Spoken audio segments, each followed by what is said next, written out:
small step for man, one giant leap for mankind. In all this vastness,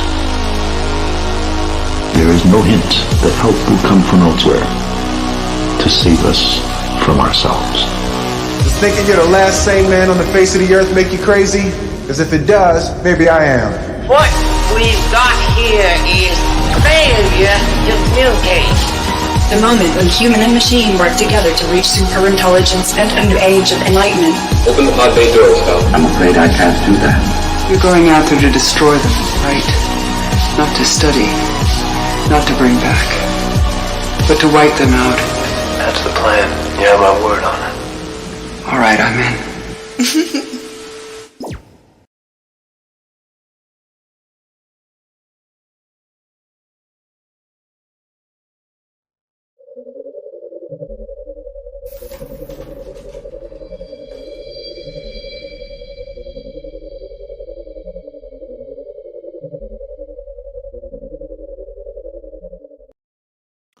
Hey, what up, world? Welcome back to another episode of The Download, the show where we talk about current AI news, paranormal, the universe, the multiverse, the metaverse, and usually whatever we feel is appropriate at the time. I am Smoke the Alien. This is Prime. How you doing today, Prime? Doing good, Smoke, as always. Excellent, excellent. If you're watching the replay and enjoying what you're seeing, do us a favor, hit the like button, subscribe, share the video around, make people aware of our presence. Everything you do counts. Never forget that. This show is sponsored by our AI sci-fi dystopian graphic novel project, Artifice, Re-Animate. Awaken to a world where personal identity shadows in comparison to digital reflections. Yep, if you're into an up-and-coming large-scale world-building project with plenty of twists and turns, and I do say plenty of twists and turns, link to check that out is in the description below. But before we begin, introducing Mr. Manticore.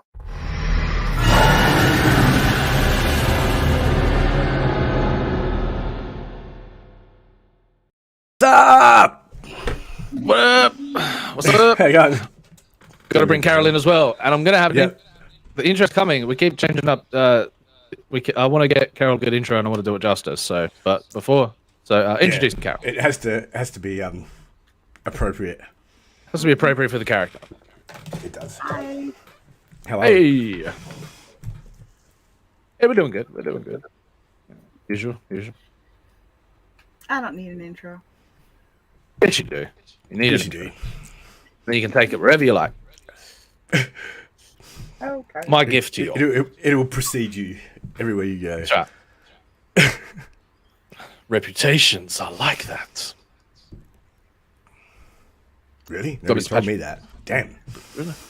Yes. You gotta be careful of those reputations. They follow you, mate. They follow you. We got Patrick Hollywood in the house. What's up, homie? Hey, Good to see you, Patrick. man. Good to see you. But Darius, he says, like button smashed. Legendary. Good to see you, man. Good to see you. The cyborg cowboy himself. Aha. Harold dropping a link for Artifice there. Definitely check that out. Yeah. We're back on track. So, yeah. Dillard has joined the team, joined the creative team for Artifice. The one and only Dillard Draws. Yes. Infamous creator of the Buckler. Working on many other projects as well. Glad he could squeeze us in. Yes, but he's going to help us reach its conclusion. Thank the gods. You're welcome. Hey. Sorry.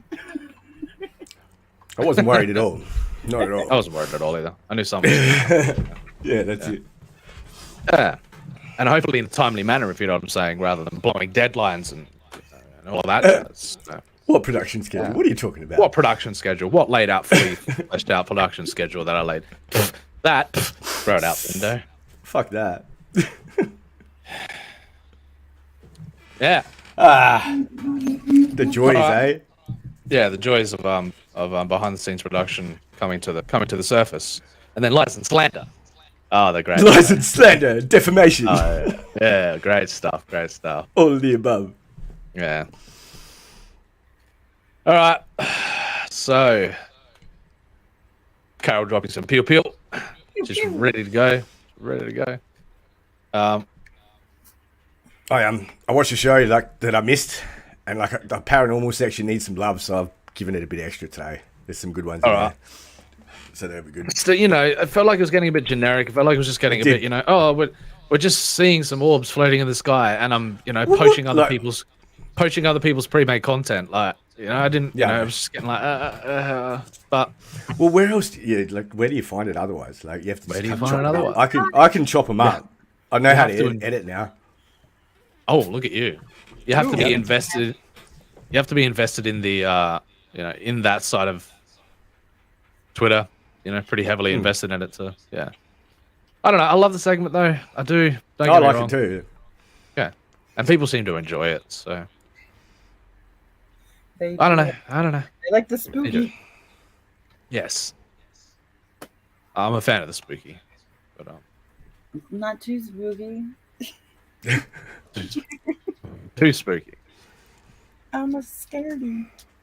We want to have the pants scared off, and their pant scared off, and pant. Next thing you know, next thing you know, everybody's going goblin mode in the chat, and it's like, fuck. Unless you got your riot pan on, then in that case you prepared.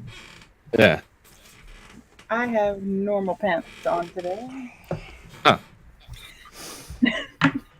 Thanks for sharing. Excellent, sir. Excellent. Excellent. Shut up. Screw you guys. I'm going home. I go home. Already? Already? It started 6 minutes in.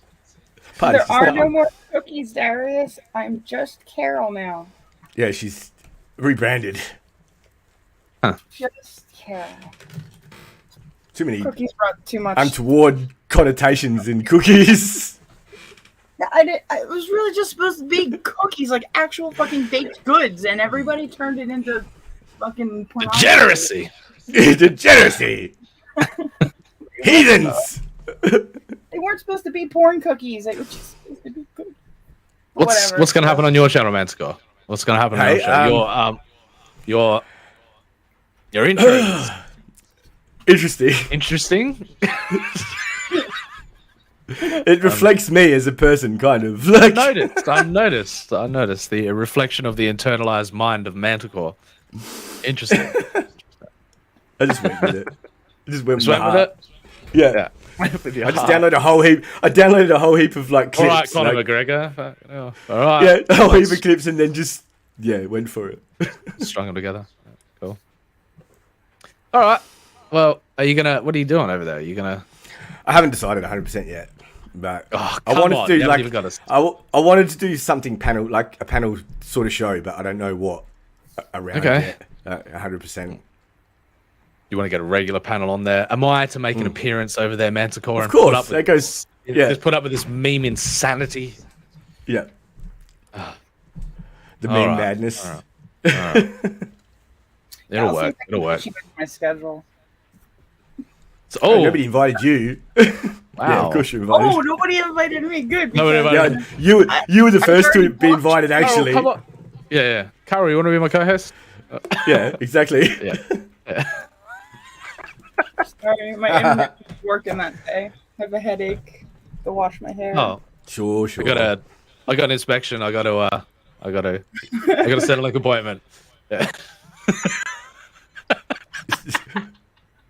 I have a all right. All right. I deserve that.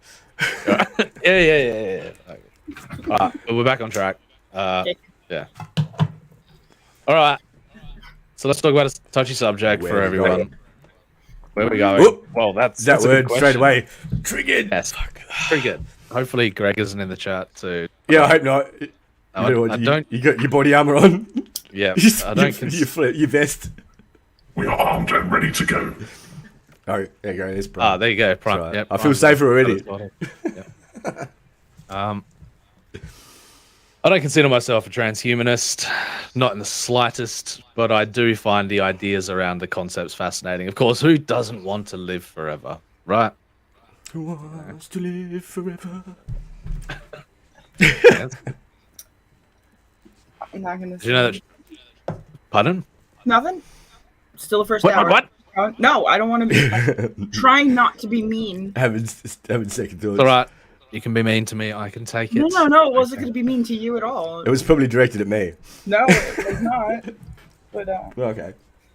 carry on. Carry on. Carry on streaming. Can't be on.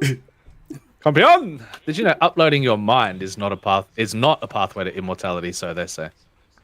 Instead, it will create a possibly hostile digital doppelganger. Oh shit. Shots fired. Phew. Of course, transhumanists want to upload their mind to a computer, but they really won't like the results. Apparently. Can't you just put your brain in a robot? Like, well, that's the idea, isn't it? To put your brain in it. yeah, but if you upload your mind, it's not really you. It's just. What's the difference? Like, I don't know. What Is the it? difference? Is it you or not? That's How attached to your physical form are you meant? Yeah, well, that's well, not really. I could, yeah. I'm like. Are you the external perception of Physically. yourself, or are you the internalized thoughts of the mind? Yeah, I reckon maybe not. I don't know. One ultimately influences the other. Is the other, yeah. I don't know. It's pretty scary ground, but the concepts are emotion. So people who want to achieve this are trying there's people doing wet works already. Like, I was watching videos a few months ago about that stuff. They're trying to scientifically figure out how this is possible. So, while it is theoretically possible to perfectly model a unique human brain down to the level of its synapses and molecules, doing so will not allow you to become immortal. Oh, here we go. We got Cockney in the chat. What's up, man? How you doing? Hey, Cockney. There we go. He's gonna bring some goods to this conversation. I can feel it. So it's possibly hostile doppelganger. Like in a parallel universe. Yes, like well, many science fiction have had their take on it for sure. Instead, it will still be in your body, and the thing in the computer will be your digital doppelganger. Now, But how did they get my brain thoughts into the digital? well, aren't your neurons and synapses just storage of information? Well, how do they get the info out? Because I can't get the information out. I know it's up there, but I can't get it out. Yeah, you can never recall when you want to. Yeah, and the mind has a mind of its own, if you will. Yeah. So instead, you will still be in your body, and the thing in the computer will be your digital doppelganger. So what do you do at the end of the day? You just have everything you've taken in from the day, and then you just have an upload session, and then your digital doppelganger gets all of your new neural pathways created from the day. Yeah, that's weird. Yeah, it is. It is a weird concept, but it's more like, what do you after you pass away, and then that digital doppelganger is left over, I guess, and then it's free to continue existing, far beyond. Would my doppelganger know that I was dead? Would your? Well, I'd assume so. He just wouldn't come back for your last download session, and I'm sure he just assumed. Oh, and then would your digital doppelganger start missing you? Would he care? He'd be like, whatever, I don't like that guy anyway. Yeah, exactly. He was an asshole. I'm an asshole. Good riddance, son of a bitch. And then he continues on and becomes a model citizen, and Cockney, I like this one. Cockney says, or Star Trek and the transporters are actually glorified suicide booths combined with the DNA duplicator. I like that theory where every single time they transport down to a planet, they're dying, right? Essentially, yeah. I like that. It's an interesting idea. I don't like it. Don't get me wrong. I don't like the idea, but interesting thought experiment to say that, well, if that's what's actually happening with the DNA construction. Yeah, I didn't know that. I hadn't got that in ultimately, Star Trek. yeah, then ultimately it's a new version of you beaming down and beaming back up to the planet every single time. But just, molecules are assembled, and it's a brand new you. Yeah, horrible, I feel horrible, wicked. I feel wicked after horrible, that. horrible thought. Horrible thought. So the copy would feel just like you feel, fully entitled to its own property and earn its own wages and make its own decisions. I'm not saying this digital doppelganger doesn't have motivations to completely take over, You never know. Yeah. Like, I want to live the main life. I don't know what you're talking about, Smirk. Prime, I'll be playing games with me. Just kidding. Or am I? Now, Prime. Mike TV from Willy Wonka, says Carol. There you go. Yeah.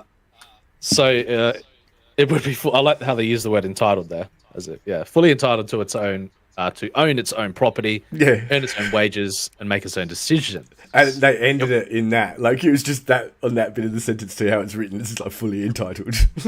Right, fully entitled to you. Yeah. And everything you are. I like thinking about this sort of thing in context to like legal fictions and stuff like that. Like, yeah, where we have these we already have these like primitive versions of ourselves that are, legal constructs, fiction, that. Yeah, your birth certificate. yeah, all of that stuff. All right, so if your digital doppelganger does something bad, who's in trouble for it? You. From a legal point of view, it would be you. Just the same as your legal fiction does something. But if my then it's fully doppelganger subjected to the law. if it has the ability to learn and do things on its own, why is it my fault? Exactly. Well, there will need to be new legislation created, Carol. Clearly. Yeah, and if you opt in to create it, if you opt in for, like real bad. The precedents. Read those are terms and conditions. Yeah. What if my digital self gets a computer virus? I like that. Or yes, someone how much of the hacks your avatar? How much of the system which harbors your doppelganger, this replicated consciousness of yours, how much of that can influence the actual, become an influence on consciousness?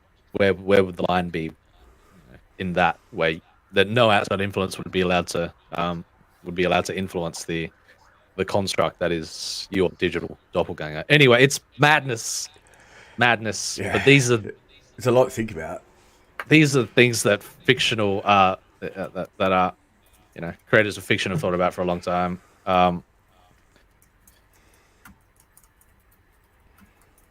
Cockney says it means duplicating your memories is a different proposition from continuing your consciousness. Yes, crumbs. Crumbs a channel making me think. Well, is this really YouTube? Dari says, "How bad? How bad?" Cockney says, "I'm with Carol. The designers of the robots, the robot cars. Yes, that killed their test drivers. Yeah, we were only talking about that the other day, a couple of weeks ago. Yeah, we deconstructed that pretty heavily, and."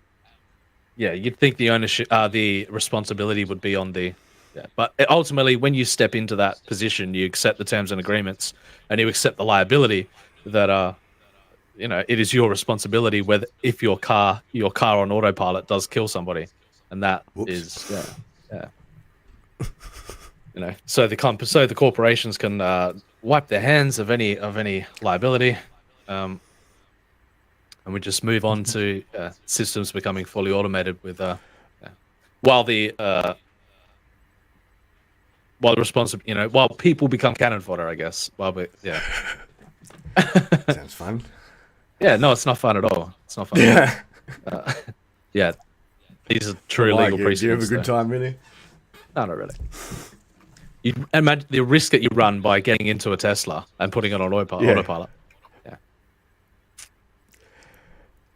Yeah, soon there'll be flying ones.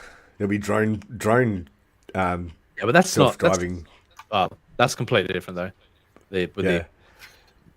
The airways are completely different than the than dense metropolis full of, or even suburban roads. From you know, what I'm saying there are so many people on the road right now. Bad job. Yeah, and it's done a pretty good job already. I mean, the percentage of deaths has been quite low compared to the amount of trials that they've conducted. I've watched some videos of like the testing in that, like and watching it like stop at pedestrian crossings and yeah, it's pretty full on. Yeah, full on. Carol says, can I upload my brain thoughts? Well, so I can upload my brain thoughts, but can I download the DigiBrain thoughts if it evolves on itself? Yeah, that's like it's a two-way street, isn't it? So well, yeah, I wouldn't be opting in if it wasn't. But it's got to be mutually beneficial. I'm approaching it from the perspective that it sources from you, but like I said, with that other system involved, and then the many interconnected, the network of minds uploading their consciousness, and then you just get a download of the super mind at the end of the day to, How do we know that the hyper intelligence? What is we will be out of the equation and the hyper intelligence will just be uploaded. Yeah, this is danger zone. Danger zone. It's like I'll just be out of action for like a couple of hours. I've just got to like get my big brain download. Like I just got to put my Tesla on charge, if you know what I'm saying. Yeah. What happens if like there's like a power surge in the middle of your download or upload, whatever it is? Oops. And yeah. You know he dead. Yeah. Corrupted fucking download file. Someone's gonna have to come in and debug me. Error XE. Error XE. Yeah. Cannot screen. Oh man. Damn it, not again. Cockney says that cyclist didn't sign up for this shit. If I see a robot car, I'm smashing into it for the greater good. You're welcome. No worries, Cockney. It's good to know Doing the Lord's work. Yeah, check out Cockney as well. He does a good. I think it's a morning show. Yeah, has some fun over there. We're just talking about interesting things, like very similar to and the unreliable narration. Definitely check him out. It's fun over there. Yeah, it is. I Yeah, go there. You guys can find me over there. I lurk. I have a bit of fun. Yeah. It's good fun over there. And whatever. I go there. All right. Yeah, Carol's got a reputation over there. I do. Carol's got a reputation wherever she goes. Yeah, I know. It's not true. I'm starting to realize this. I was so well behaved over at Jill's. Like you don't even know. You should go back and watch how well behaved I was. It must be those cookies, Carol. Must I be didn't those even cookies. have any cookies. Carol's cookies bring all the boys to the yard. I don't want those boys. It just divulged into something. The fuck out of here. Something out of context, did it not? Yeah. It did. See, I saw it that's why coming. I don't have the cookies anymore. Just Carol. Cookieless Carol. Damn, yep. Carol is the channel enforcer, the bouncer at the door, saying, "You got to get through me. You got to pass my cookie test." Yeah, trench coat mafia over here. Yeah. Oh, See what happens, Carol. See what happens.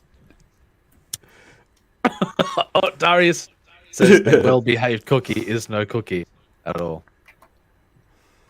All right. So, if you are reading these words, your brain is alive and well. Oh, thanks. Well, good to know. Oh, thanks. That's what they think. What? Stored within the protective confines of your skull, where it will reside for the remainder of your life. That's reassuring. Not if anything to say about it, I have. I feel the need to point out this because there is a small but vocal population of self-proclaimed transhumanists. Now, I hate when you get lumped into that category. You know, a box is created in order for somebody to stuff you in, if you will, so that they can call you all manner of things without actually. That was an eye opener. That one. I told you. You did. Yeah.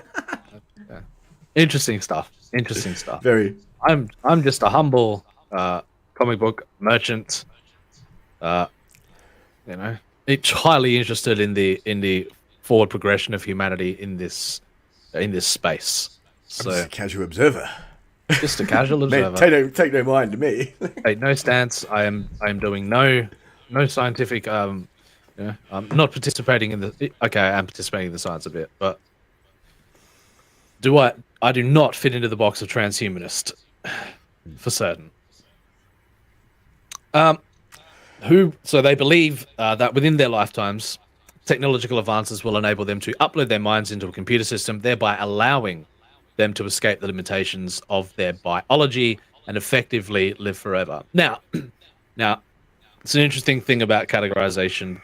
Do you, just because you tick a few of the boxes, do you ultimately fall into that category and then someone can paint you as that and then use it as a weapon against you? I guess that's the madness of the collective world that we live in.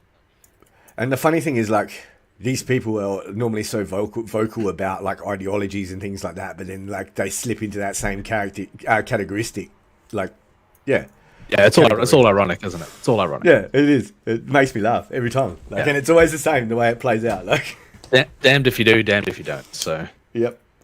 So speaking of taking heavy stances, this article states that these transhumanists are wrong.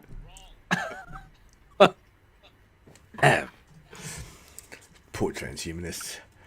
These transhumanists. Yeah, what's going on in the chat? Oh damn!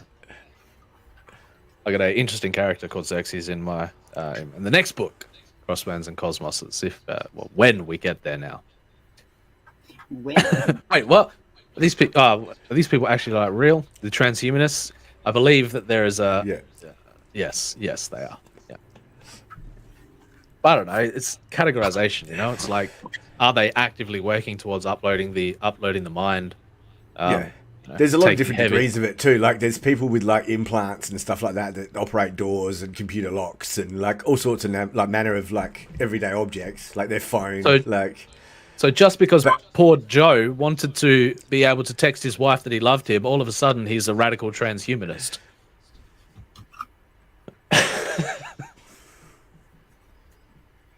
I guess if you follow the theory of like, if you follow the logical progression of their stance. Joe was just, had locked-in syndrome, and this technology has allowed him to, get back a certain element of life, of living that he. But Joe, you're a radical transhumanist. Yeah, you transhumanist. Yeah, it's a slippery slope. Joe, you are paving the way for the inevitable AI takeover.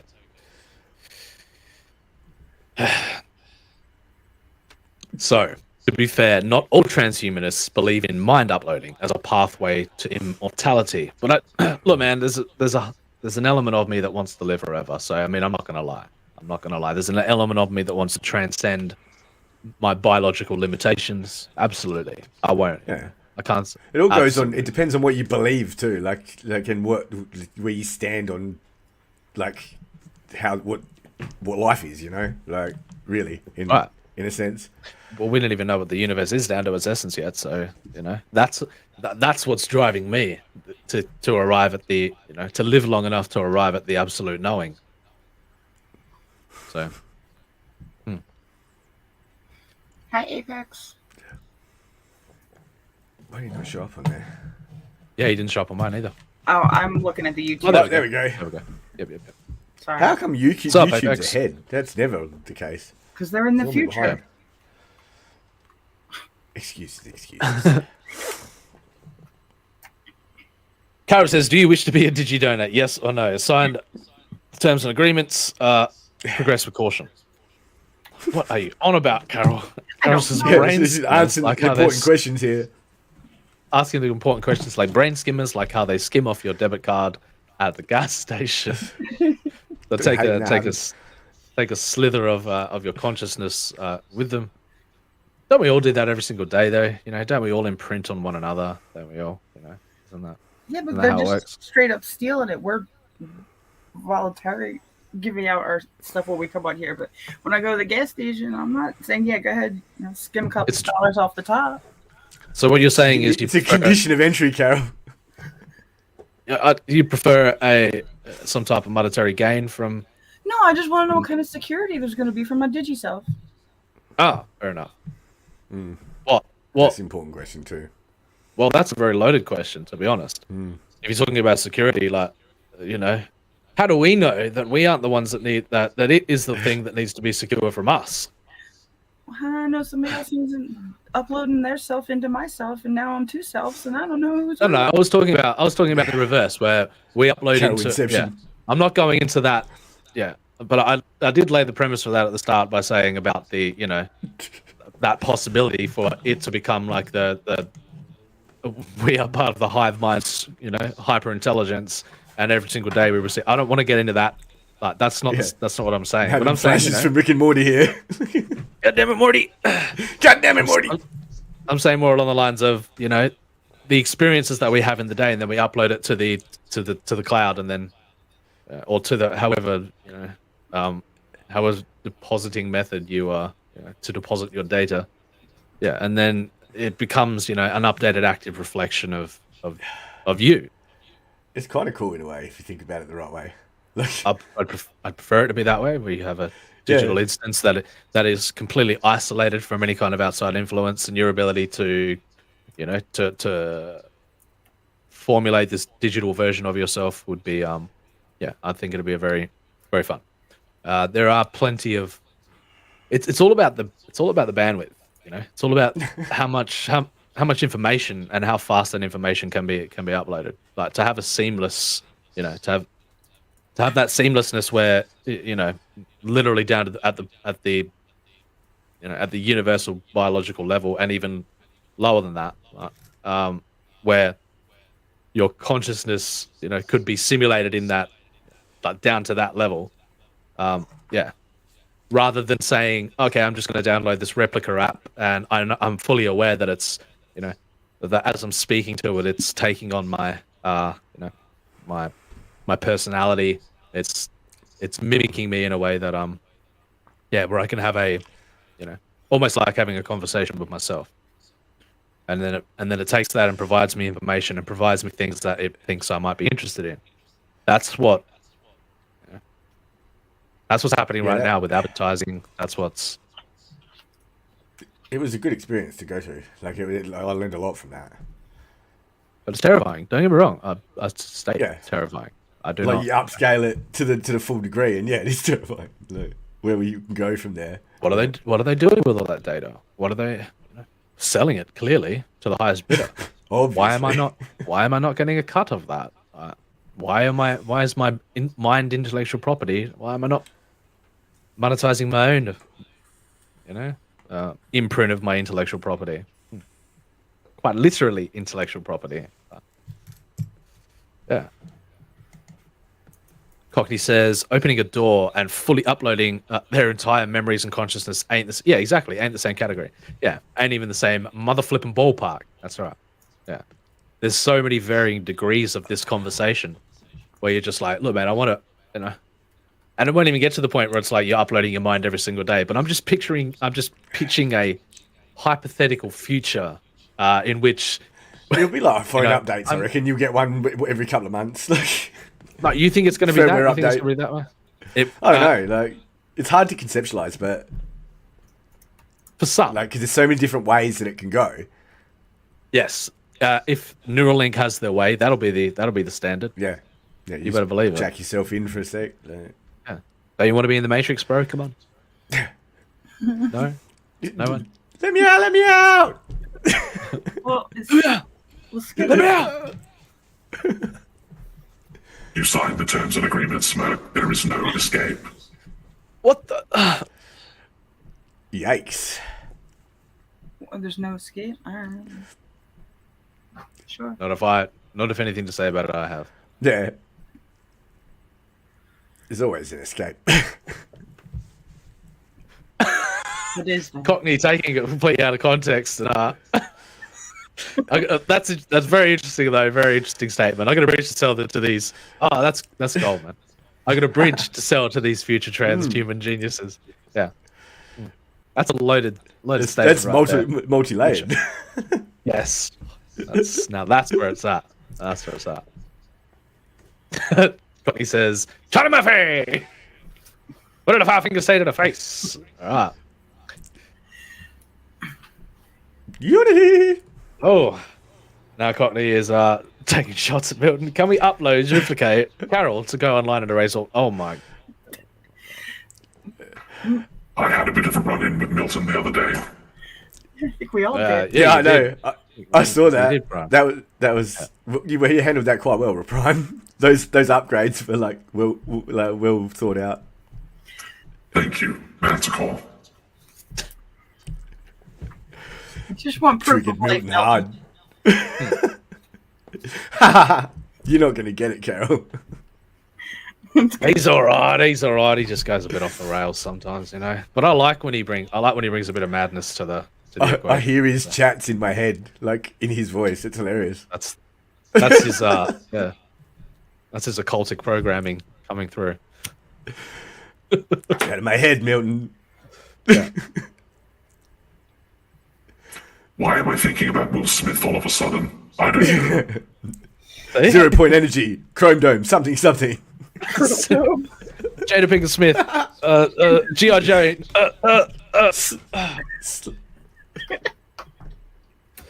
G.I. Joe. G.I. Jane. There's a difference. It's the same thing. Oh shit! Like I said, he's fun. He's a fun dude. So. Yeah, he makes me laugh. He angers me sometimes. Sometimes he gets a little bit carried away, but yeah. Right, Apex? You've seen that collection? Yeah, I've seen that too, Apex. His house is something else, man.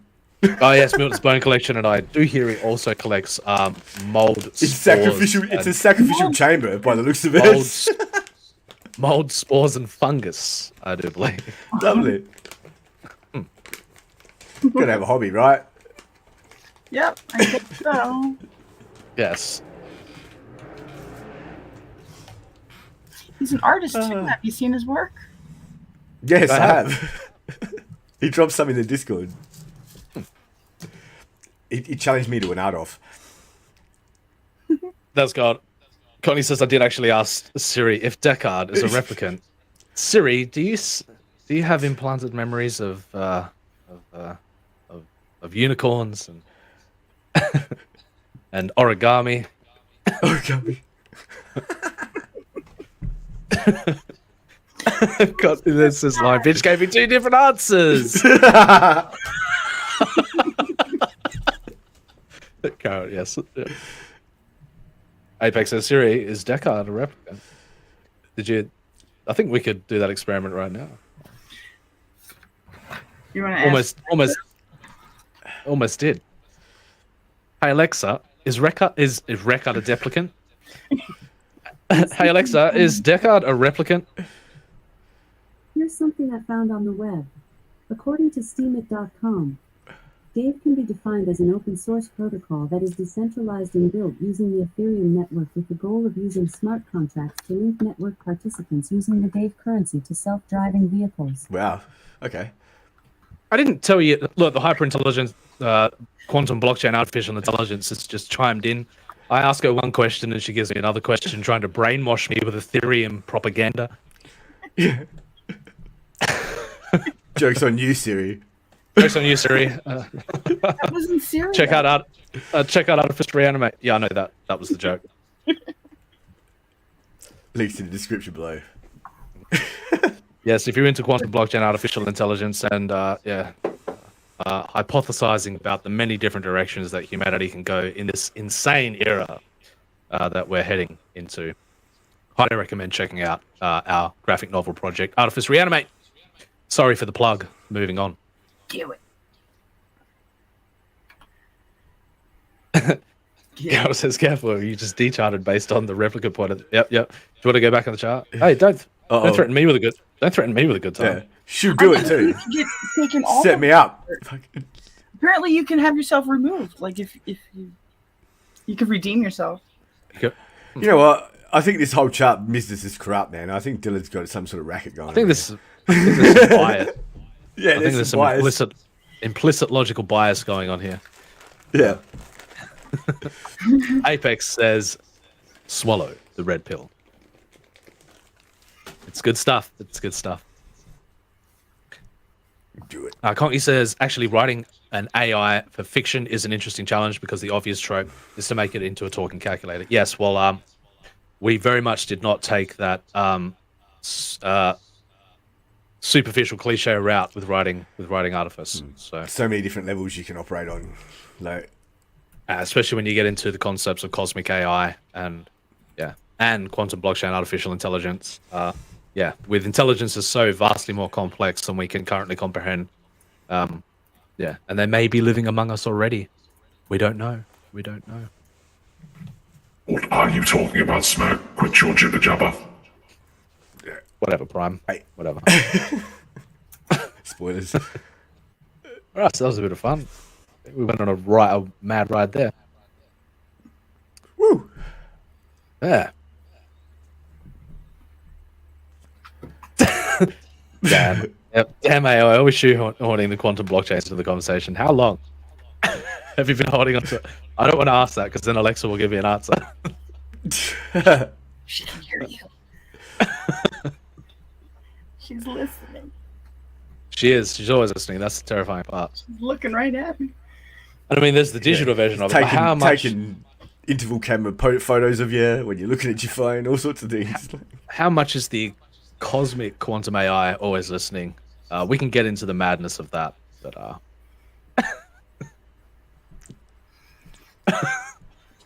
Courtney says, "Damn freaking iPad! Damn you, Apple! You had it and you blew it all to hell." Just wanted a calculator. Who wants an apple that's got a bite out of it? Like, seriously. That should have been in, like... Well, maybe... Like, that's the metaphor, Manticore. Come on. Yeah. That's the metaphor. For you. So, so much so. Still in the first hour, Carol. Keep a lid on it. You... So we're still in the first hour. 42 minutes, and we have arrived at the infamous episode 42 of the download. So, ooh, yeah. Symbolism. Yeah. We've been going a while now. Having fun. Congratulations. Thank you. Congratulations to you all too. We're here. Yeah, I'm here. Yeah, I made it today. Made it? Yeah. All right. I made it. Last so too. Cox says, yeah, because if it was a complete apple, there'd be like no mystery in it. Fucking A. Yeah. Never mind. Okay. This guy gets it. All right. So let's go back to the article. We primed ourselves heavily there for a stream of data and consciousness and networking of interactive networking. Oh. Courtney says, a few bites short of a bit, if you know what I'm saying. You know what I'm saying. Oh, shit. All right.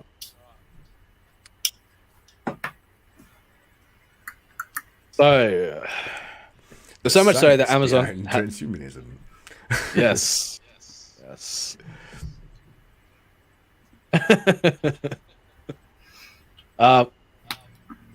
So much so that Amazon has a comedic TV series based on the premise called Upload. Great, we're getting a plug about a TV series. Gotta get that in there, don't you? Yeah, you gotta. If you like that, then you like this. If you like that, then you like Artifice Re-Animate. These may be fun stories, but the notion that a single biological human will ever extend their life upon uploading their mind into a computer system is pure fiction.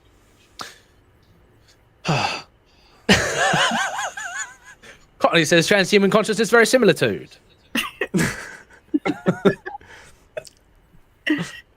Yes. Say that 3 times fast. Don't make me. Don't make me. I will.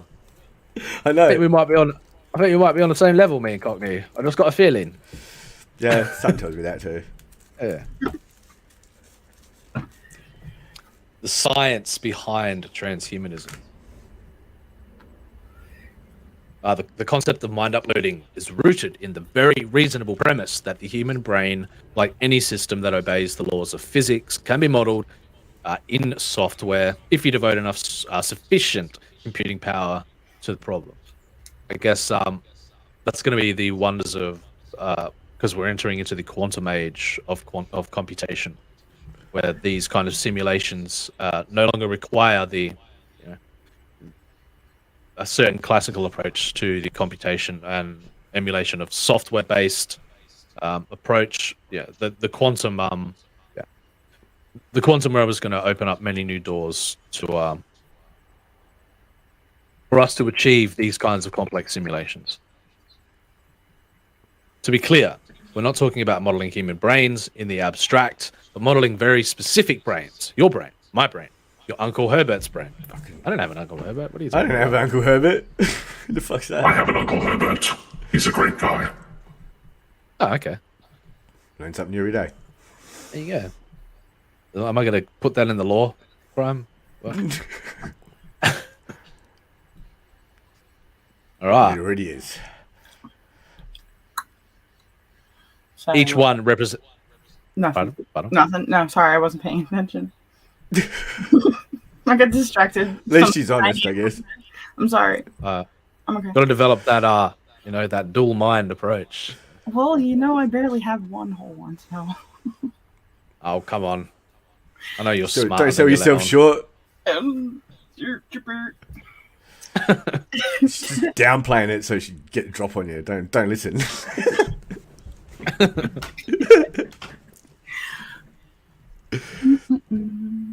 He says, I only know a tiny bit. I see what you did there.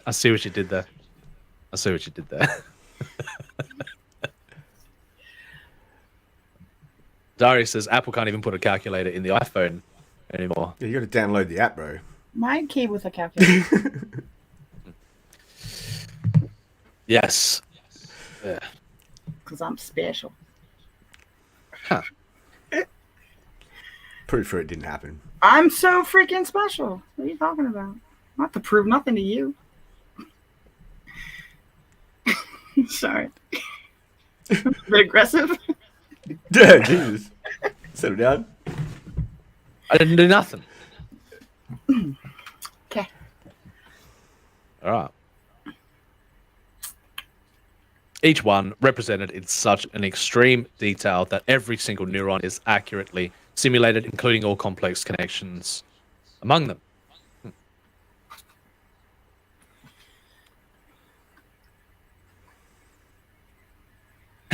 These guys getting all quantum. I love it. I love it. Yeah, don't get me started.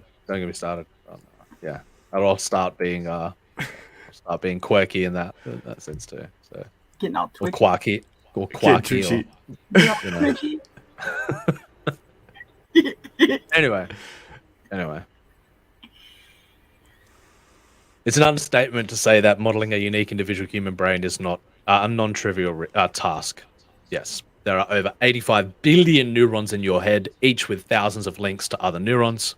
Now when you talk about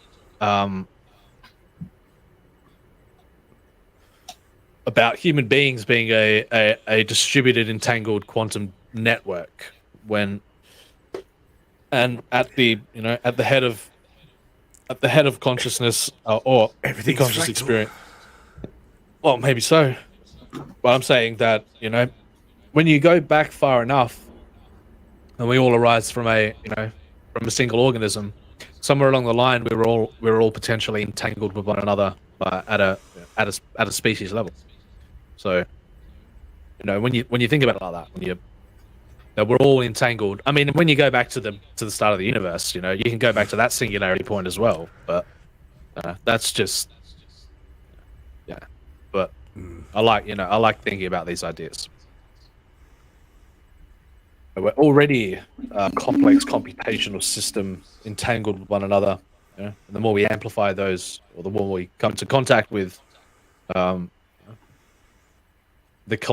former collective, in a sense, so it becomes a powerful output system for computation.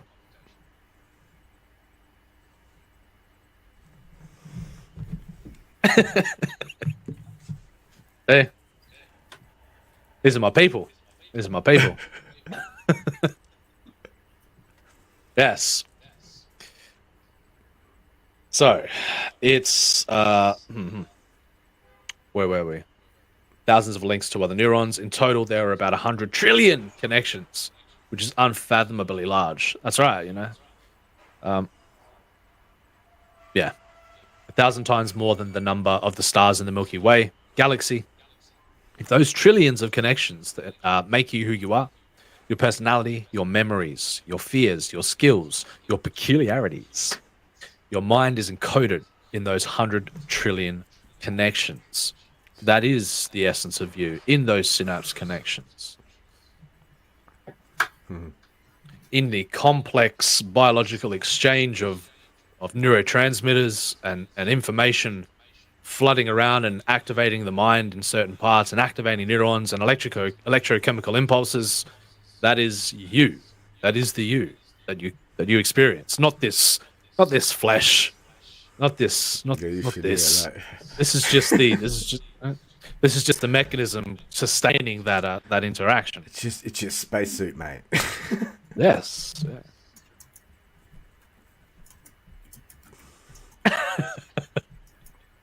Singularity. That's what happens when Jessica doesn't text me. Did you know Jessica is a name of somebody? Yeah, is the name of the character in the second book of Artifice Re-Animate. Did you know that? Did you know that?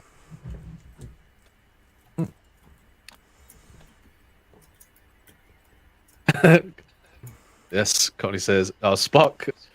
Cockney then drops the Yoda bomb and says, "Luminous beings we are." Yes. Holy shit. Not this crude matter. Mind is encoded in those 100 trillion connections, and so to accurately reproduce your mind in software, a system would need to precisely simulate the vast majority of those connections down to the most subtle interactions. How long is this video? 15 minutes. 15 minutes. 15 minutes. But I mean, it probably would be something very interesting to watch. I wouldn't doubt it. Talking about this subject. Carl says, so would it work for someone who has dementia? Or would their digiself also have memory loss? Wow. Yes, you could simulate the process of neurodegeneration. Like you could, but I wouldn't edit see it too. Like you'd be able to like take it out if it's digital. I don't know. It's very interesting. I love what you bring to the conversation, Carl. You bring, yeah. For me, it's like, why would you want to? But at the same time, you're like, if you're going to make an accurate representation of like the degradation of, I guess the idea is to transcend that degradation of the mind. As opposed to completely simulating a human consciousness from birth to death, and the death of the mind, because ultimately that's what the death of the brain, not just the mind. Yeah, not the mind.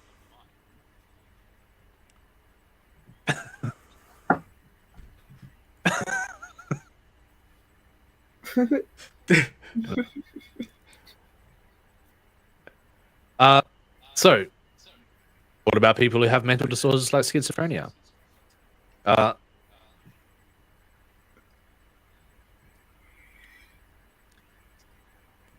So you're saying, how are you approaching that question, Carol? With the embodiment of cognition of other personality types, or how are you framing that question? Well, I mean, with disorders like that, like there's your brain wires are wrong. Well, so they say. Well. Have you ever heard of the... Depends on what you believe about mental illness, really. I'm just going off of the science, not... Yes. Yep. That's the downfall. Yeah. Because the way your things fire off in your brain, there's something wrong there. Is the digi self going to pick up on the wrong, or will it correct it? Have you ever? Hang on. I mean, look, making objective statements about the mind when we're still currently exploring such concepts scientifically, of what constitutes as the mind, and we don't even have an accurate model of the universe, let alone how the most complex organism within the universe actually functions at a scientific level. So we're, for me to answer that would be like I'm taking it's my opinion on the matter. But,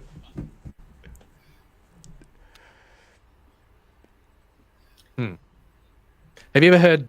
Oh, should we? You know the. Wait a minute.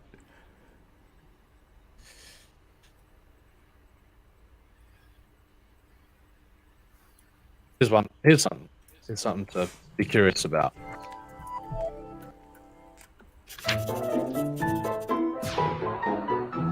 Does being creative mean you're right-brained? Or if you like math and science, are you definitely left-brained? More importantly, did a quiz on Facebook give you this idea? For over a century, we've known certain parts of our brain are specialized for certain tasks, noticing that people with injury or damage to specific parts of the brain often lack the ability to do very specific things, like speak or identify objects, or even recognize the faces of loved ones. Because evolution doesn't care about making sense, the left side of your brain controls the right side of your body. Anything presented in your right field of view is only seen by the left side of your brain, and vice versa. But in your standard brain, that one-sided information can't be hidden from the other, because the two hemispheres are connected by a neuron superhighway called the corpus callosum. When these fibers are plugged in, the brain's two hemispheres work together in seamless harmony, and we don't even notice that different functions of daily life reside in different parts of the brain. But if these cords get cut, it's a different story. In the 1940s, brain surgeons came up with a new way to treat epilepsy, splitting people's brains. A seizure is like an electrical storm that puts the brain in overdrive, so build an impenetrable barrier to contain the storm, stop the seizures. And this actually worked. People with so-called split brains were most... Then another very strange property emerged from that experiment. Going back to what we were talking about the other day, is that these are unethical experiments. Well, I mean, this one less so, but like I was saying the other day with the, where these unethical experiments ultimately lead to understandings, which, like, it was that conversation about, do the ends justify the means and the means justify the ends? Right. Mostly the same, but doctors started noticing some weird side effects, like when choosing clothes to wear or picking out food, each side of their body was operating independently from the other. Scientists could finally look at what actually happens if the two halves of a brain are separated. And it completely changed our notions of how the brain is organized. When a word is shown to the right side of a split brain, the patient can't say what they saw out loud, but they can draw it with their left hand.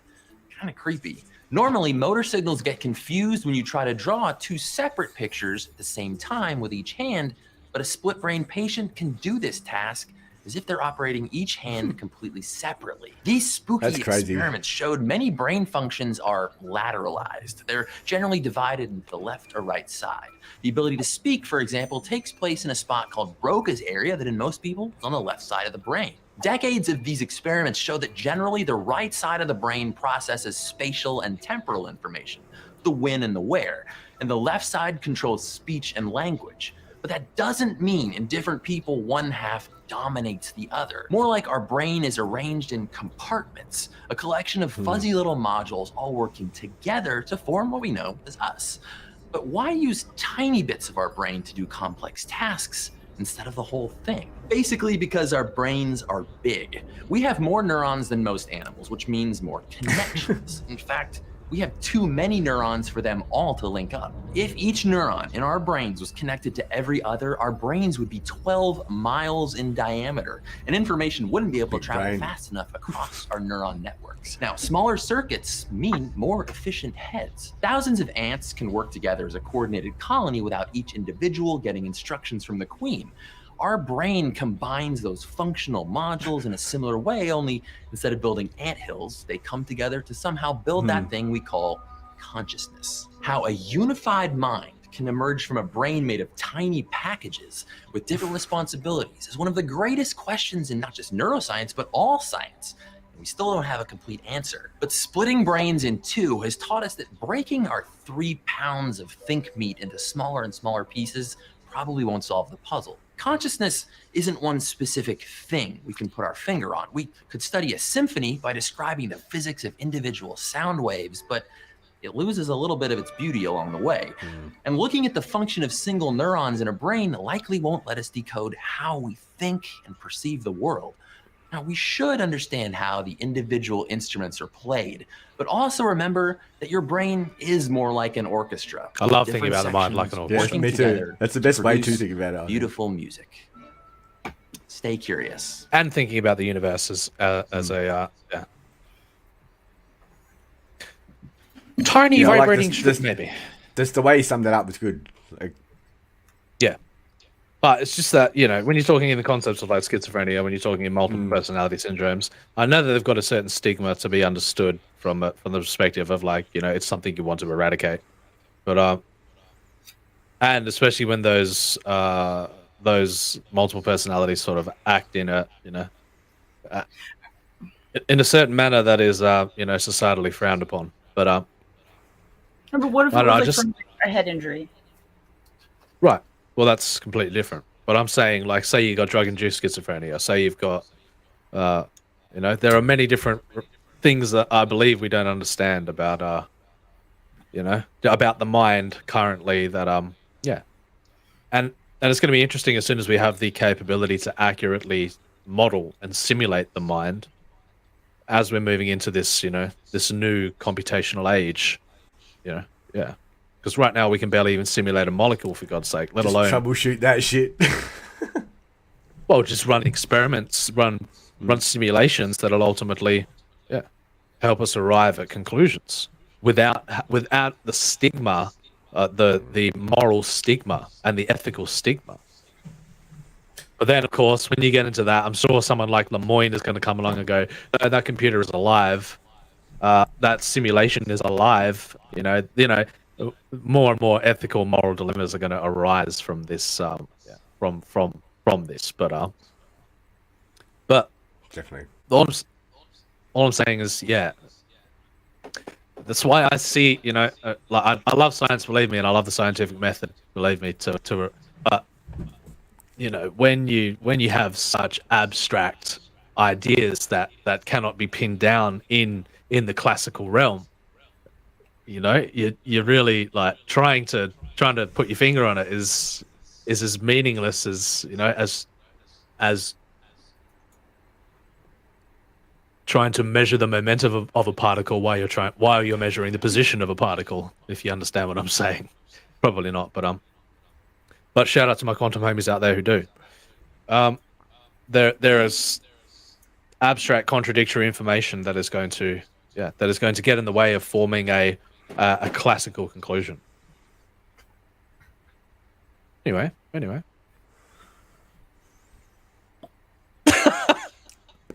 These guys have divulged into. They're talking about the.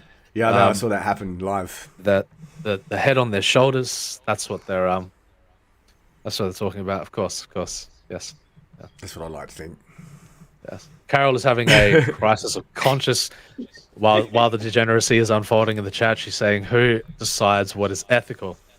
Well, of course, here's a classical immersion example of is precisely what I was referring to. Carol out here just like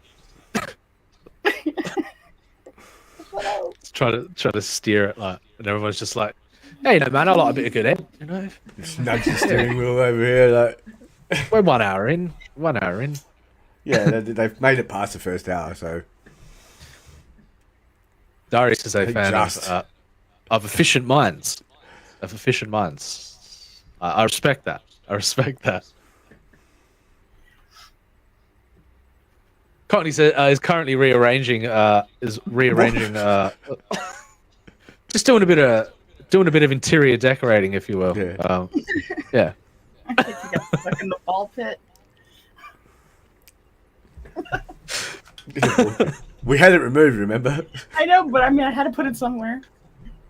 Right.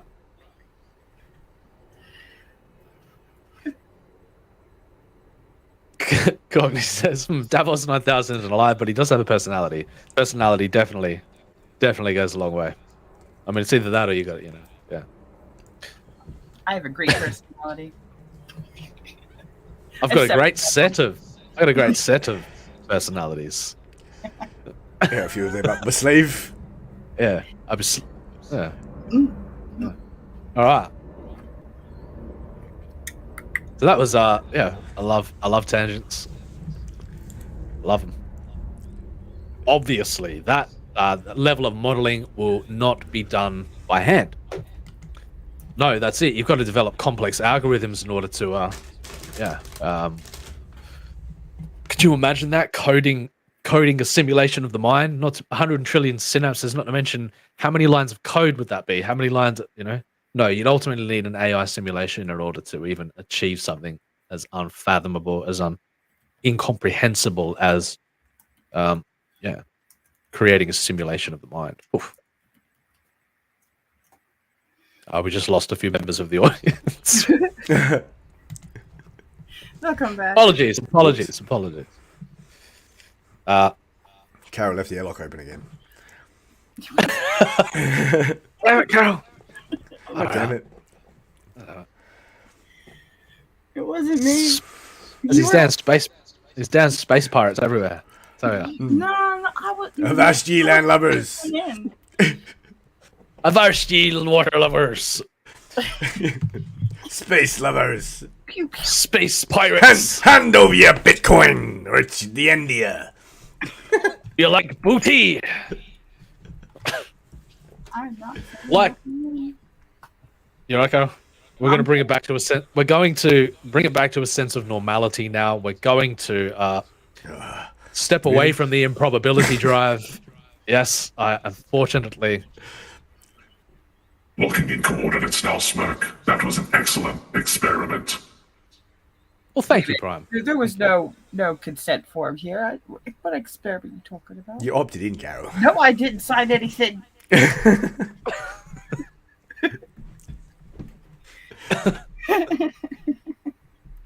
Yes. Okay. Now, but here's the point. This is the point, and then you can navigate at your own will from there. Some people choose to go into Take the you abyss. as far as here. Some people choose to go headfirst into the horizon, and disperse themselves as Hawking radiation all over the surface of the black hole. And others choose to position themselves on the within the gravitational pull of the horizon, but still maintain their orbit. Yes, that too. But how can I read the user agreement when I didn't know I was a user? Are you using me, Carol? No, I'm reading the How chat. dare you? Yeah, you got to read the fine print, Carol. It's right down the bottom, like real small. Look. If you say that. That's true. Some people can't handle the sauce. They can't handle it. But you always need a trusty captain. All right. Likely using some kind of people who believe in mind uploading a vision automated scanning processes, an automatic scanning process, likely using some kind of supercharged MRI machine. Oh, that'd be interesting. So, using magnetic resonance imagery to create an accurate model, an accurate either 3D representation of the mind, and then the simulation can be trained upon the input of the data. That would be one approach to do it for sure. One approach, yeah. That would, wow, yeah. All right, cool. So that captures the biology down to resolutions that approach the molecular level. But you'd never would it be a true representation of a simulation if it were not simulating it from the most fundamental level possible? Do you know what I'm saying? Would it truly be an accurate representation? No. In my mind, ironically, is anything though? Like, you know what I mean? Like, as far as you know.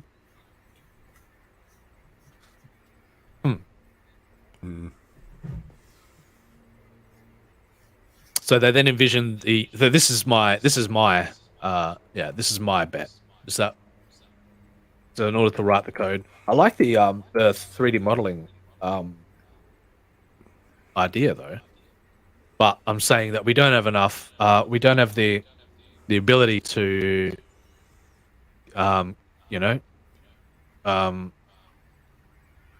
capture the kind of resolutions that we need in order to make an accurate simulation. So then they envision the use of intelligent software to turn the scan into a simulation for each unique brain cell and its thousands of connections to other cells. Whoa. You know, we're talking about simulating. This is talking about simulating like the emergent classical properties. Where I'm saying that and my belief, and this is just my belief, is that there are far more profound quantum properties of the mind than we can currently study. Well, and it's a grandiose hypothesis to assert, considering I don't have the information and the data to even begin to but that's my belief, is that there are quantum properties to consciousness in the mind that are emergent from that realm, that and we're limited to our dimensionality of our current point in space and time. Don't even get me started. Our senses, like all that stuff, like don't even get me started on high dimensionality of consciousness, where we're stuck. We're in this that's what I'm saying when I say we don't even understand the universe and how it works, let alone to be able to conceive of how our position within it.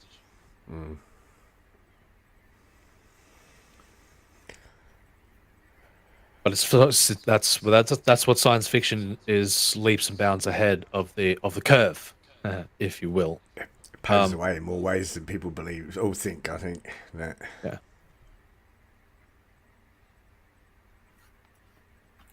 So Carol's, I am.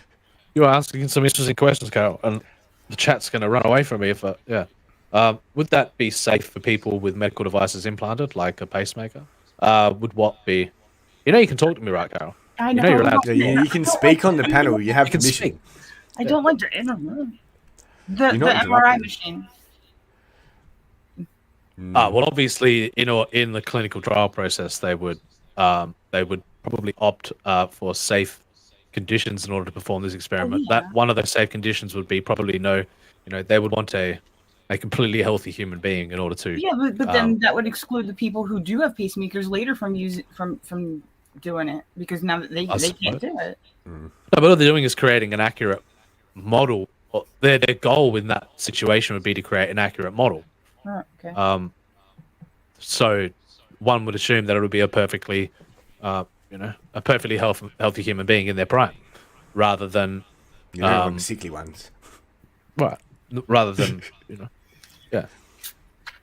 It wouldn't be like every single but okay. But going down the line, getting to that conclusion where every single person has an accurate MRI scan of their mind and a replicated consciousness is derived from that.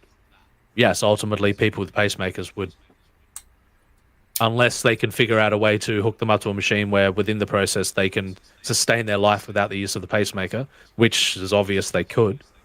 And then once it's done, they return the pacemaker into their just hardwire you while it's done, while the process. Yeah, just hardwire you into a life sustaining system, run the experiment, and then all of a sudden, and then when it's done, hook them back up. Easy. It's just a bit. What's more invasive than 3D scanning the essence of your soul, your brain, and your consciousness? You're literally opening up the body. You're pretty much like laying it all out bare there. Yeah, carve me up, doc. I'm ready and willing. Because then you got to think of all the complications that go along with that. Because I mean, that's like for the science. Yes. Yeah. Yes, I do see your point of view for sure. Yeah. Okay. So Carol also asked another question. So when can we upload our dreams and make TikToks from them? I am not in the position to answer that question, but I can presume that within the next decade, based upon observations of our current progression within this scientific endeavor, I can say within the next 10 years, you will see some profound things emerge from brain machine interfaces. Some profound things emerge. Dangerous things like, sure, you will have the ability to be able to what your mind's eye will see, and then it's already being done. Do you want to see things that I've seen where they've formulated like very like pixel-based representations of what's being conceived in the mind's eye? It's already been done. Now, when you reverse that and you say that they have the ability to implant things into your mind, that's a bit dystopian, fucking dystopian. Like, imagine a company that ultimately can hijack your mind and implant advertisements into your mind and make you dream about their products while you sleep, and then all of a sudden you wake up and I need some Nike Airs. Why do I want Nikes all of a sudden? Why do I? But then, ironically, damn, I could go to Starbucks right now. What was once this magical box in the corner of the room is now in the palm of your hand, and that is at a primitive level they have been doing that for a long time, where they have been training the mind to consume. They have. Yeah, it's bad enough when you think of something and then your YouTube suggestions, like, whoop, there you go, hello. Okay, I mean, correlation doesn't equal causation, but I'm just saying. Not at all. It's a bit weird. What are you talking about? Yeah.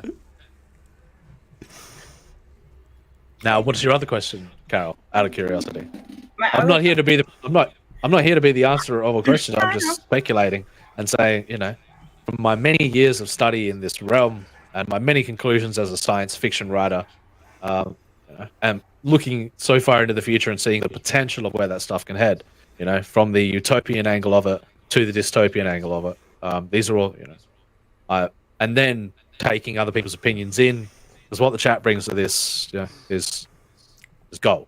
So, but go for it. I'll do my best. With the uploading your brain thoughts, is it going to upload like my secrets, things I don't want to tell? Every last one. It will. Yes, everything. That's the idea, is it not? To simulate to have. Well, I was wondering if we could control what we upload. Like, what if I don't want it to remember something? So, you'd like it to be able to go in and surgically filter out the bad bits. Yeah, like filter. They're like already working on that. They're already working on that. On, say, you've got like patients who experience trauma, and those key memories are located. You know what I mean? Like, they're already working on that. They're already working to be able to remove those memories. Already working on it. Okay, that was just my other question.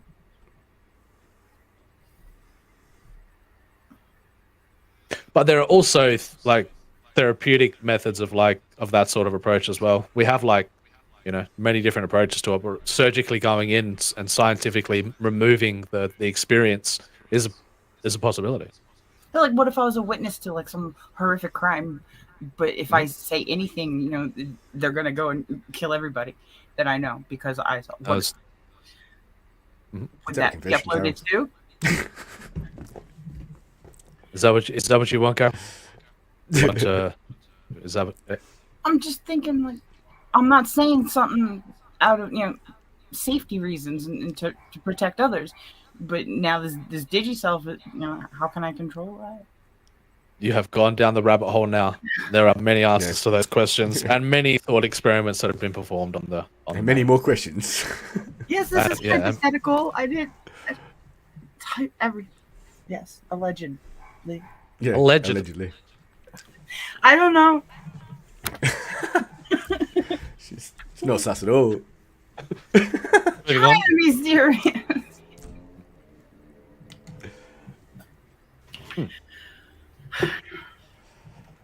Damn. The original is unfaithful to the translation. Gorgeous. So maybe AI might become more human than human. That is, yeah, it's an interesting idea, is it not? Well, of course, to understand that, we need to really understand what makes us human. It's a strange classification. That, of course, yes, the machine may become more Homo sapien than Homo sapien. I mean, technically, we're all moving off into evolutionary trajectories every single time there is a biological change in our in the DNA. But when it becomes, there's always an origin point to that next species. Each one of us is an origin point to a brand new species. But that's fucking heavy. That's heavy. Yes, hypothetical. Totally hypothetical. That's totally hypothetical. Yeah. Carol. What?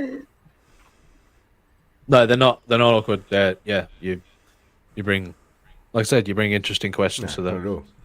Yeah, very interesting questions, which allow me to think even further on the matter. So,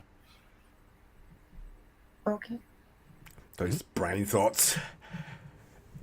They just anyway. So I heard that, like, when she said it before, it sounded like that, but that's what. So they then envision. Oh, sorry. No, nothing. I just said that. Nothing. Go on. Nothing about nothing.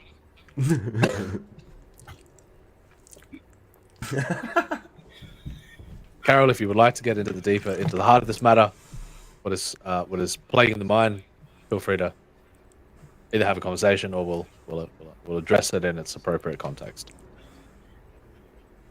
I'm fine.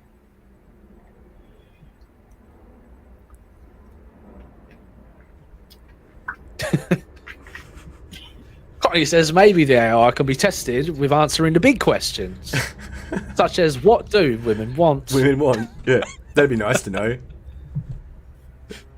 Well, I'm not going to tell you.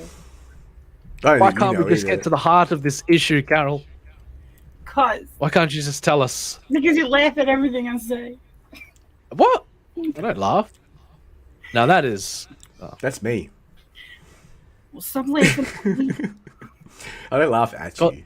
Well, you're not laughing with me because I'm not laughing. Yes, I am. I'm laughing for you. Laugh. There you go. Is that better? That's a new one. You're laughing for me. Yep. Okay.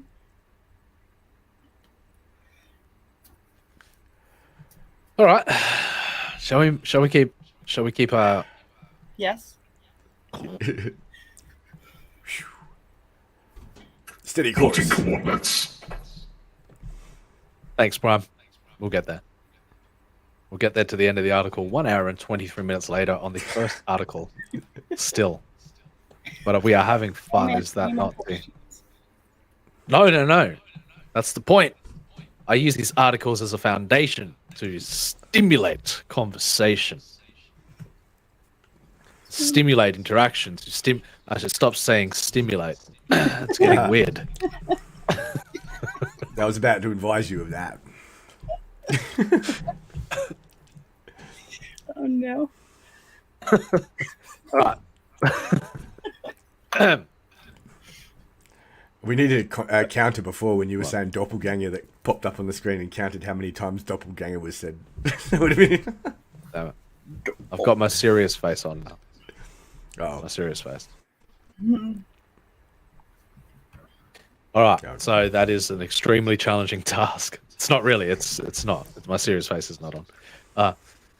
But I cannot deny that it is theoretically feasible. If it ever happens, it's not going to happen in the next 20 years, but much further out. Yeah, there are many ethical challenges, many ethical dilemmas, many ethical that we're not even as a society, as a species, as individuals, as a culture, as from one, from as the dominant species on the planet, not willing to submit to a potentially far superior intelligence. We are not ready for this. Some of us are. Believe me, some of us are. Many of us are actually. But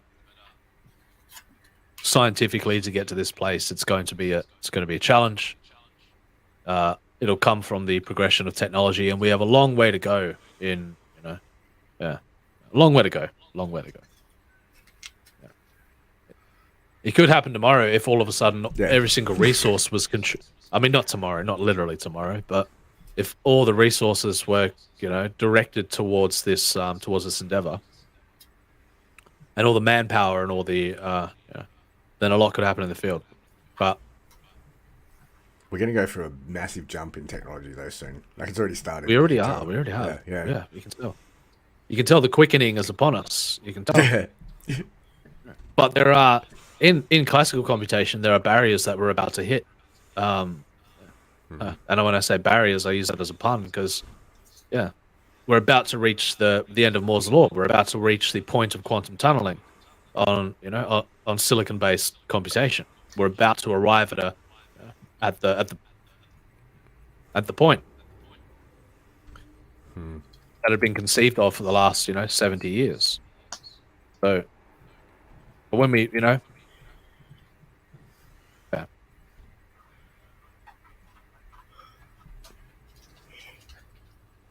Whoa.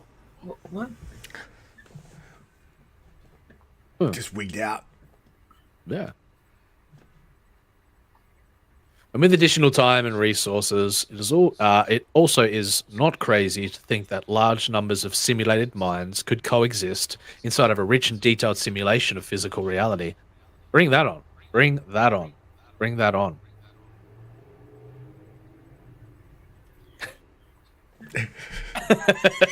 Well, that's what I mean. There's always a trade-off, right?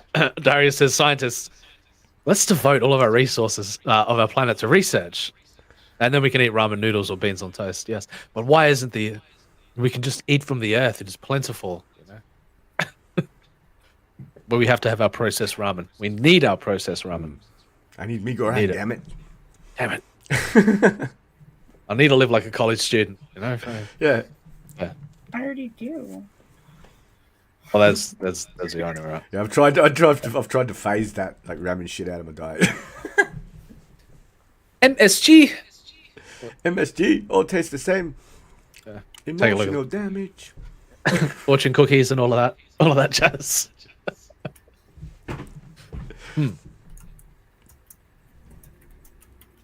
Darius makes an excellent point. He says, Captain Time Lord caught Spock.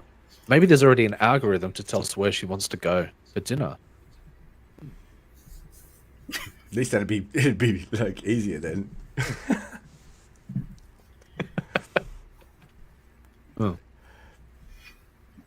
Ew. Damn. Carol says we alternate weeks, You eat this week, I eat next week. Diet, right? All right, Cockney providing the word salad now. You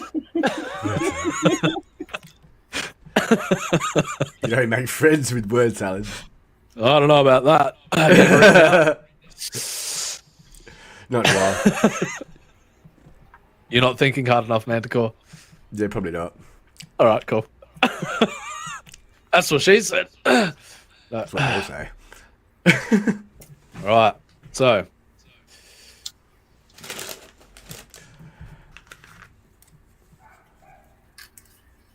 Carol says, "Oh, Jessica." All right. Still, the note.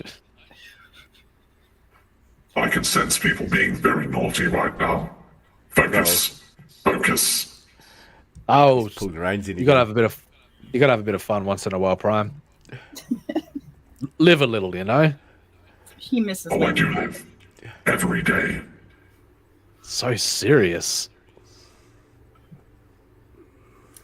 So, number of simulated minds can exist inside a rich and detailed simulation of physical reality. Still, the notion that this process will offer anyone reading this article a pathway to immortality is utterly absurd. That's what they think. Right now, our consciousness is being uploaded in a primitive form for hyper-intelligent artificial intelligences from the future to study, to replicate the soul, the mind, the body. You'll see. What do you mean, Prime? Am I here or am I already there? Who knows, man? Who knows? I know. I can't let you in on that. Yet. All right. Age of disclosure. Keep me posted, Prime. Yeah.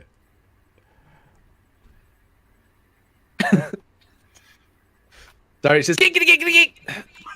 Tony says gig. All right. So let's go on into the subject of digital doppelgangers. Let's get down to the crunch. This article's still got a fair way to go, but very interesting, Anakin. Very interesting. All right. Can you imagine that? Like some There's massive conspiracies about that shit already. Like yeah. Like huge. Digital doppelganger. Digi doppelganger. Digidops. Digidops.com. Yep. All right. So as I stated above, the idea that a single biological human will ever extend their life by uploading their mind is pure fiction. Ha, ha, ha. Brian, stop it. You're scaring people. So he has got a sense of humor. The two key words in that sentence are their life. While it is theoretically possible with sufficient technological advances to copy and reproduce the precise form and function of a unique human brain within a simulation, the original mind would still exist in their biological body, their brain still housed within their skull. What would exist in the computer would be a copy, a digital doppelganger. What are they linking to here? Yeah, don't click that. Oh shit! What? Is this like a personal attack or something? Evil digital elves. Oh, elves. Those goddamn machine elves. Oh, Oh, no. I feel personally attacked right now. Yeah. Shots Don't box fired. me and shoehorn me into a corner. All right. Disavow. Oh damn! I want to read that article too. Where's that? We haven't finished the first one yet. Maybe I'll save that for next time. Yeah, right. That's from April 2022 though. Stop it, Big Think. You're getting into your head. Yeah, trying to get in my head. Fucking hell. I'm not sure, Darius.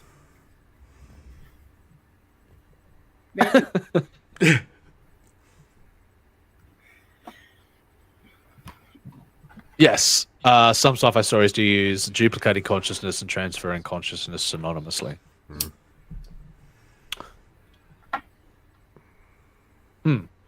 Oh, Lady Riot's here. Oh shit. Lady Riot says, "Common Prime, let's light up the night sky with a few torpedoes." She's such a bad influence, man. She is terrible influence on Prime. You guys should do something about her. Yeah. She's not a wrench. I could take care of her. She's that girl your mother always warned you about, man. Yeah. She's fun. What are you talking about? She's not for you. Yeah. Can't take that one home for dinner. No.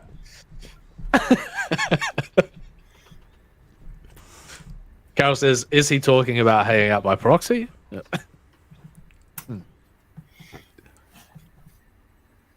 Aren't we all just hanging out by proxy at the end of the day? Yeah. Limitless in our ability to be many places. Oh. Captain Cockney Time Lord Spock says a copy, by definition, is an ersatz consciousness and therefore can never be an actual transfer of said original consciousness. Yes. Right. The ultimate unobtainable concept would be the essence transfer. But yeah, you are right. You are right. From a certain point of view.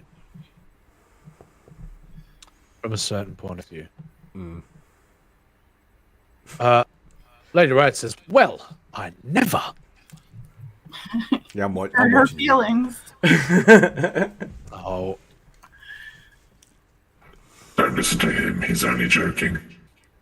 hey, oh no! What the? Don't put words in my mouth.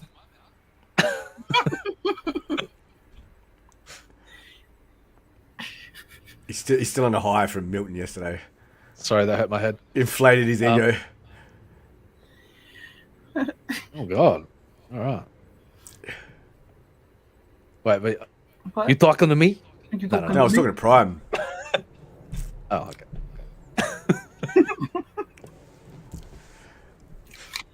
Anyway. Yeah, that's like totally some writer's opinion, man. Yeah. Well, I mean, from a classical point of view, ultimately, yeah, I do believe that, but ultimately you can't prove that that's not the case. To move the entirety of it from one point to another would be an absurd notion. Would be an absurd notion.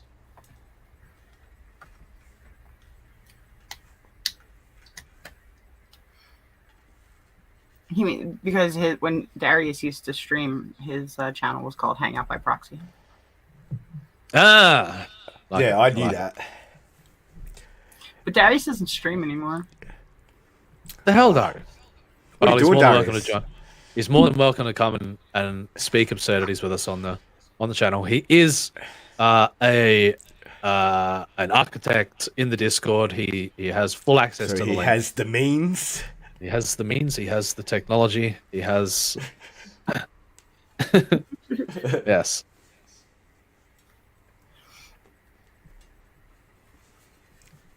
All right. So the digital doppelgangers, very interesting. Yeah, very interesting subject. In other words, you would not feel like you suddenly transported yourself into a computer. In fact, you would not feel anything at all. This is going back to what Cockney said before about the. It just reminded me anyway of what Cockney said before about the. Well, I don't like what next. The Star Trek transporters. Yeah. They beam me up, Scotty, if you will, and then the glossing over of the true reality and implications of it in the in the fiction. So we dream. Well, it's something you got to take into account, right? It's the same concept of the essence transfer, and the recombination of the recompilation, I guess. Is in essence and not a true. Yeah, it's not true to the source. So scary thoughts. That's source, not sauce. But it's saying sauce. Sauce. Does it Does somebody say sauce? Where's the lamb sauce? What? It's a Gordon Ramsay meme. Okay. Yeah, fun times. So the brain copying process could have happened without your knowledge while you were asleep or sedated, and you would never have. Shit, I know, right? Yeah. And you would never have the slightest inkling that the reproduction of your mind existed within a simulation. Now, don't even get me started on the implications. Here we go again. On the implications of us living in currently being in a simulation. Simulation, inside a simulation, inside a simulation. Yes, simulation in a simulation in a simulation. So many Oh, yeah, and if spells. you found always, it's so meta. It's too much unreliable narration going on around here. Okay. Yeah. The digital doppelganger is its own thing, just like Marty B is a completely different person from Marty A. But what about Marty M? Marty M. Oh no, not that timeline. Oh. No, that's offline. Great Scott. I mean, he doesn't have it down pretty good. Oh, jeez. So thus, the double D's, the DD is of no concern to the original host. Oh.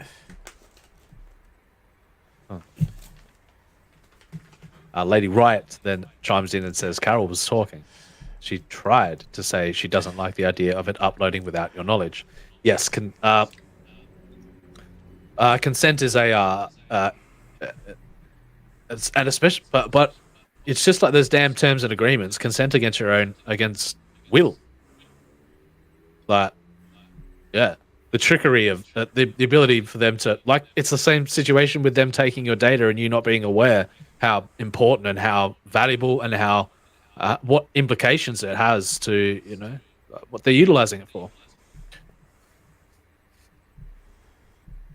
You always conjure up these evil, you know, a doppelganger always has to be, you know, like it's always this evil representation rather than like, you know, rather than the aspect. I like the approach of this digital twin aspect, you know. Yeah. Like digital counterpart, twin, yeah, like counterpart, yeah. Where it's a symbiotic relationship rather than a, you know, yeah. Two heads are better than one. Right. That is exactly right, Manticore. Yes. Thanks, Prime. But how many heads do you have before you create a Hydra, you know? Oh, shit, I went Yeah. I went dark again. Whoops. Fuck.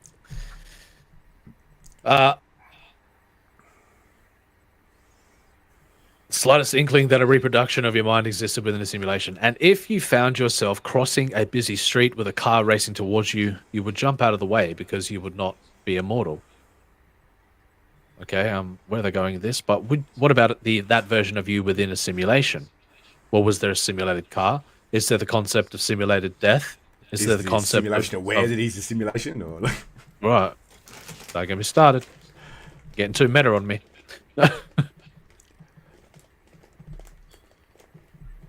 Hey, we got Vic with a K in the chat. He says, Vlad. Vlad, right? I don't know how many, well, probably referring to Lady Riot. We've got Dylan in the chat. It says, if I don't give away my personal information and I do not partake in these products, platforms, and websites, how can I make money with my own data? Interesting question. There would be a presupposition there that that you would be profiting from the data anyway, but even in our passive, our passive interactions with the way society is set up as a construct, we're ultimately contributing data one way or another. But when you become fully conscious and aware of that, at what point do you go, enough is enough, big giant corporation, cut me in? Hi, Dillard. Carol saying hi to Dylan. Cockney saying, I absolutely rejected the notion that any symbiosis between the original Carol and the digital Carol of Doppelganger. There is a 0% chance any link at all. Yeah, I said 0. Yeah, what are you talking about? They're completely different people. Who? What? But the other one's not even a people. I don't even know what's happening here. See, maybe the Who are you to define people? He's saying, why is this just Carol on the panel? Is that even the just Carol in the chat? I don't know. What is real? I don't even know what's real anymore.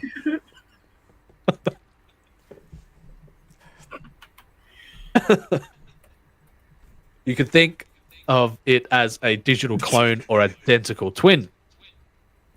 Oh shit. Oh shit.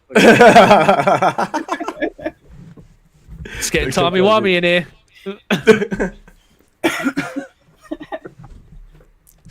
All right. Lady Riot says, "Fucking kapew." Yeah, that was a kaboom, mate. Yeah. You could think of it as a digital clone or identical twin, but it would not be you. It would be a copy of you, including all your memories up to the moment your brain was scanned. But from that instant on, it would generate its own memories. That's what I was saying before about the ability to interface at the end of the day to make a... Because once it goes off on its own, that's why I'd want a completely isolated system, no outside influence, and then the ability to upload it at the end of the day, and then have a conversational reflection, at your will. But fuck you, Dylan. Yeah.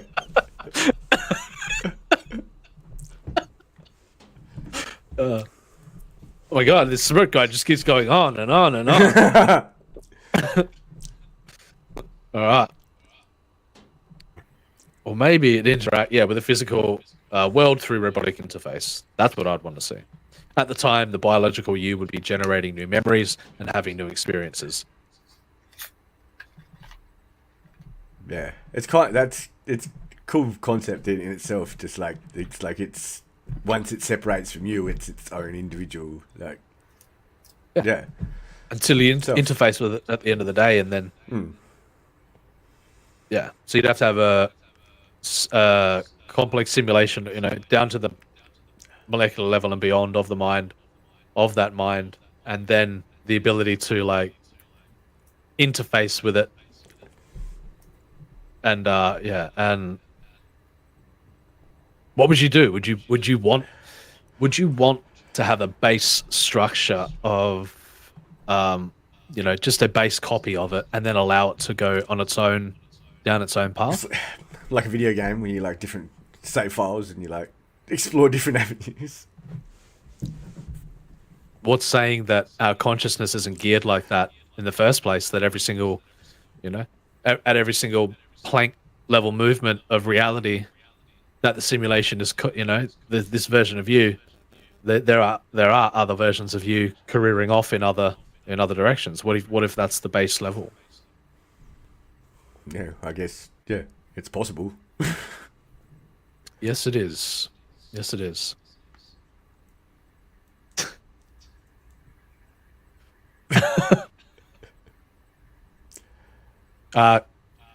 Cockney says you're talking about memories. Yeah. No, I'm talking in how the mind completely works at a fundamental level. How you're individual, with all of the information, I guess you are talking about memories, but you're also talking about memories is a pretty abstract concept when you're talking in these terms. Because I guess everything could be considered a memory from that point. But I'm talking the thing that you recall was ultimately learnt, which constitutes as a memory, I guess. So. Now, all I'm saying is that what if we're receiving higher dimensional? We're already interfacing with higher dimensionality, and the information that we received has ultimately been transported from a higher dimensional point in higher dimensional space, or. But those are absurd, abstract notions that one should not.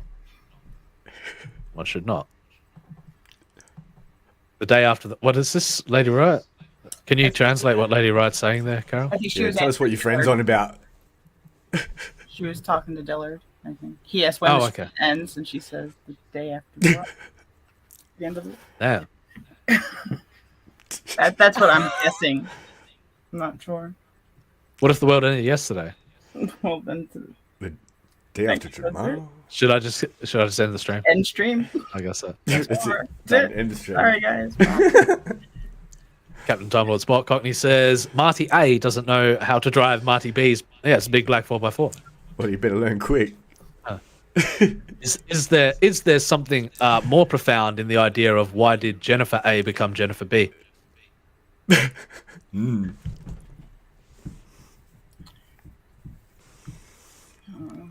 You're stepping in. You're gonna activate him. I'm just letting you know. I mean, if you want to, go ahead. But Yeah. There you go. I like that. Yeah, I like this one. He says, "What if I interface with someone else's AI for an extra level of metabolics?" Bollocks. Is that like internet clout, but in Cockney speak? Yes, right. Now, sir, I know you are all about a metabolics. I do. Fatty bollocks, mate. I do. I partake. I'll drink the tea, if you will. All right. Lady Riot asking, so like Vlad the Impaler or Riot Games, Vlad? What the? Unsure what you were getting at, Vic with a K. But it's good to see Vic with a K in the chat anyway. What the fuck? Hilarious. I don't even want to know. Yeah, I don't. I'm not even going there. Good for you, Dylan. You know he is. All right. Enjoy the popcorn, Dylan. Enjoy the popcorn. Yeah.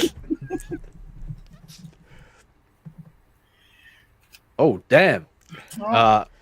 Cockney's gone wire across and he's making grandiose presumptions. Oh, damn. But he's making like grandfather paradox drawing implications here. Wait a minute. Let me just process that for a minute.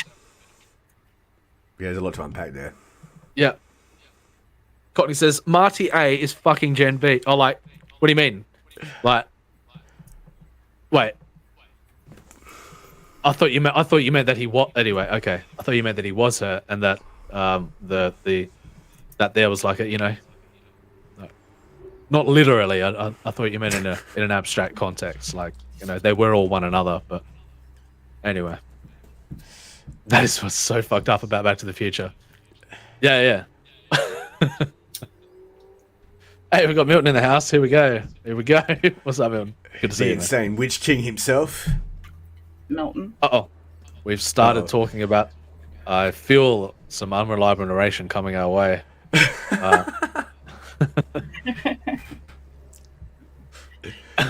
Poster and everything. This is why we can't have nice things. I can. This is why. Why can't we have nice things? This is why verisimilitude is so important.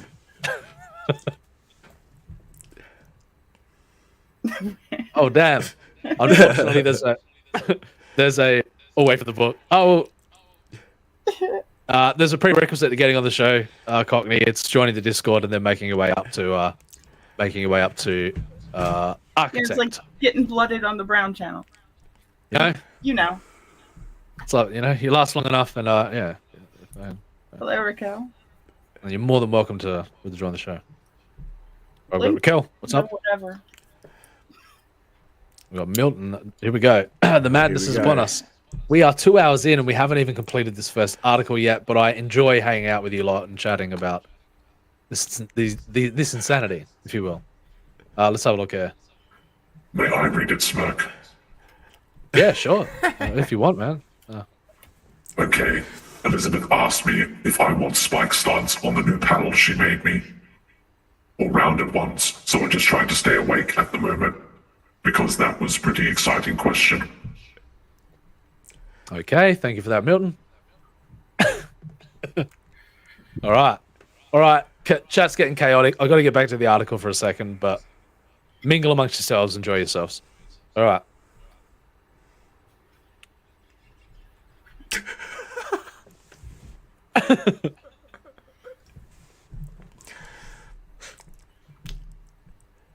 You took the words right out of me mouth, Cockney. What the fuck is a Discord? Uh-oh.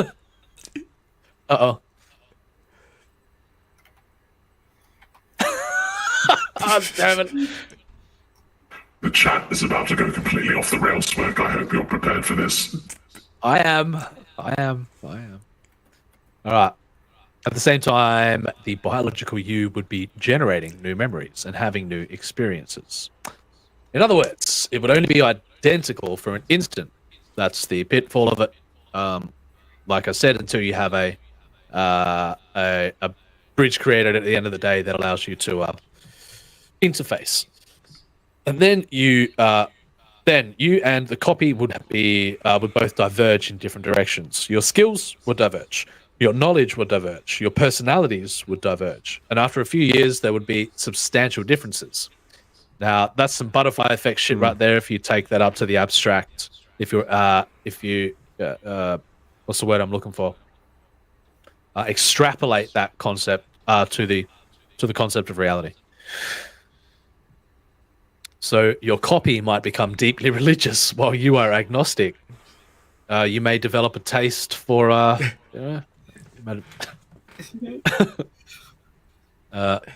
so your copy might become an environmentalist. Well, this is just why would I become an environmentalist? Yeah, that's right. You might become an activist while the gluing himself to Monet's in a museum somewhere. Digi hippie. Yeah. God damn, you and the copy tree huggers.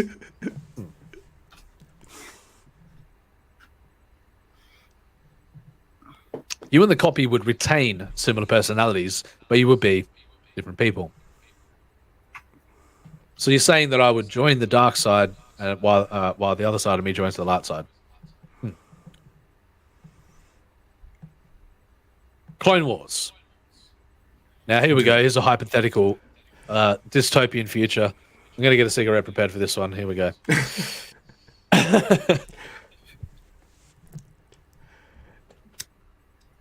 So build a clone army of what the Digicarrols for protection. For protection. Right. Yeah. Yes, the copy of you would be a person, but a different person. Just hire criminals, Carol. Why do I want trained army soldier dudes? Whatever. All right, you. Calm down. Getting all radical on us. All right. I'm not. The activator has become the activated.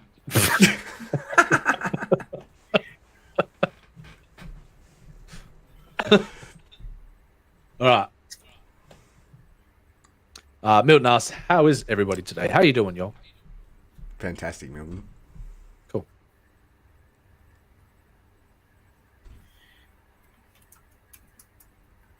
Carol? What? How are you today? Oh, I'm fantastic. Cool. Good stuff. That's an interesting concept. The two of you would eventually... What are you saying here, Cockney? What are you talking about? We're friends. What do you...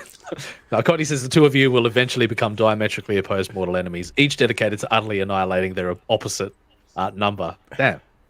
Cockney. I've seen this somewhere before.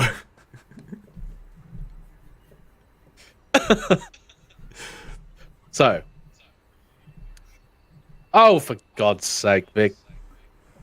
All right, chat's getting rowdy. I'm going to have to let them come down from the sky for a moment. It could be classed as problematic there, Vic. Everybody remain in your seats and put your seatbelt on, please. All right. Prime has spoken. It's fun to fly, believe me. Turbulence.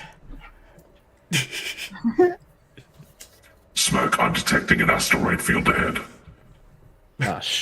All right. Have you got the asteroid plans? Have you got the field plans? I'm still out in the airlock. Just hold Carol, on, get in here. Carol, you'll be right. It's gonna get rocky. All right. All right, Clone Wars. What? I'm reading the thing. I said, all right. I know, and I detected responsibility from you then, Carol. That was... Sorry? Nah, I think you're mistaken. Kick.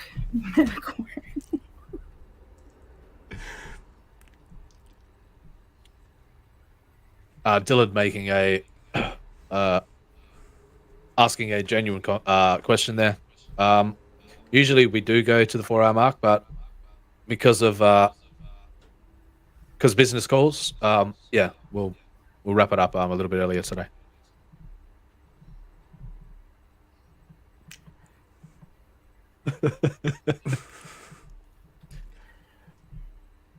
Oh shit! All right. So I guess when we well, should I save the spooky stuff for next week? You can, and we just start, yeah, and we'll just ramble on this for a while because then we got some important stuff to do after After the show. Yeah. All right. 4 No, hours. no, no, no, no, no, no, no, no, no, no, no, no, no, no, no. So 4 hours in playing total you. stream time. We're playing you. All right. Usually it is, but I'll wrap it up. We'll give it another hour, and then I'll, if that, and then when we get to the end of this article. Yeah. Everyone seems to be having fun, so I'm not going to hinder that process. So, after all, one more hour, and then we're there. After all, that person would feel just as real inside their digital mind as you feel within your biological mind. Certainly, that person should not be your slave, required to take on tasks that you are too busy to do during your biological life. Such exploitation would be immoral. Would you, so could you imagine a doppelganger version of yourself that could do all of the business duties while you're currently streaming? It's like a digital pleb, yeah. Like... No, you know, and then we'd alternate. You know, I'd allow him to host the show, days. and then I'd go and yeah, mix things up a bit. Yeah. If only we lived in that world, isn't that? I think that's ultimately what I'd like, what I'm striving towards, so that I can be in multiple places at once. There aren't enough hours in the day, Manticore. You know what I'm saying? There aren't enough hours in the day. I missed yeah, exactly. Look at me. Yes. In a Me6 box, I do. Yeah. After all, the copy would feel just like you, fully entitled to its own property and earn. Oh no! So what you're saying is my doppelganger me would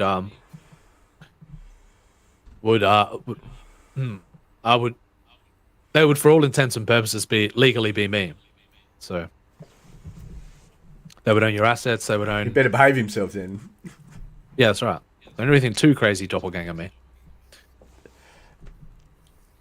Fully entitled to its own property and earn its own wages and make its own decisions. In fact, you and the copy would likely have to dispute. As that's what I'm saying. Like, that's very interesting. Very interesting.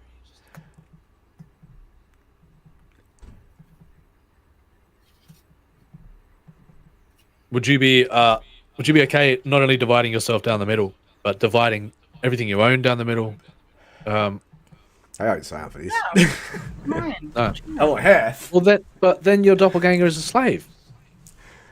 Okay. I suppose. Not if they. Oh, yeah, I guess. Kind of. I mean, if I want to, I will. But do I have to? We're currently in a hypothetical situation. We don't have we've done a definitive answers to those questions. We only have thought experiments that we can conduct to reveal the true nature of ourselves to ourselves. If you know what I'm saying.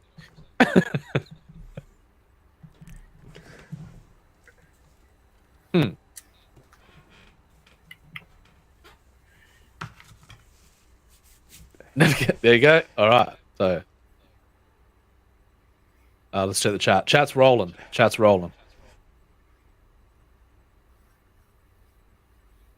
Courtney says, never delegate to a doppelganger. Lady Riot says, a digiplant? Run, Carol. They're onto us. Shit. I knew she was a fed. Raquel asks, what is this article you guys are reading? We're talking about digital doppelgangers. Raquel. Vic says, can we bring people back from the dead like Blade Runner 2014? You really misses. I knew you did. I think there's better candidates than Testify. Though. Probably. Yeah. Could you imagine 1 million Testifiers running around? No, I don't. Nor do I want to. So Cockney has definitively decided that he is not dividing. That he is not going to undergo the process of taking a firm stance of cell division.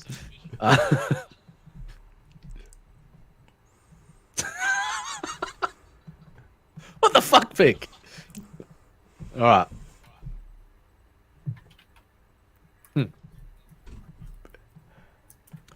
All right.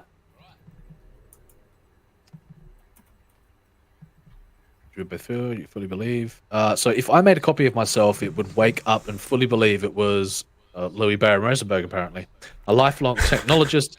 Oh, Jesus Christ, this guy's tooting his own horn, didn't he? Yeah. A lifelong technologist in the fields of virtual reality and artificial intelligence. I mean, I'm kind of a big deal.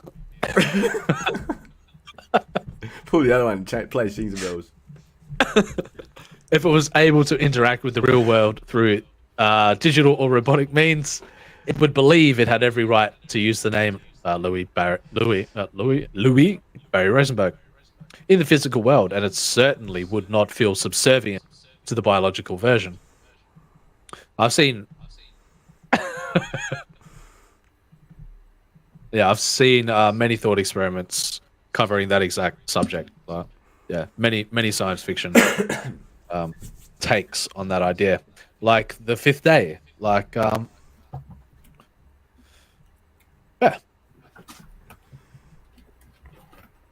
In other words, creating a digital copy through mind uploading has nothing to do with allowing you to live forever. Well, if it's limited by biology, then of course, but I'm talking about taking the concept of the mind and then placing it inside something that transcends our biological limitations. Where that's something you'd be interested in, Manticore or Carol or chat. I'd consider it probably. I don't know. I still have questions. Okay. Maybe. You first. Me first? All right. I'll do it for humanity. Okay. All right, cool. You have 30 seconds to comply. What was that, Manticore? Nothing, Prime, nothing. What? You two? No.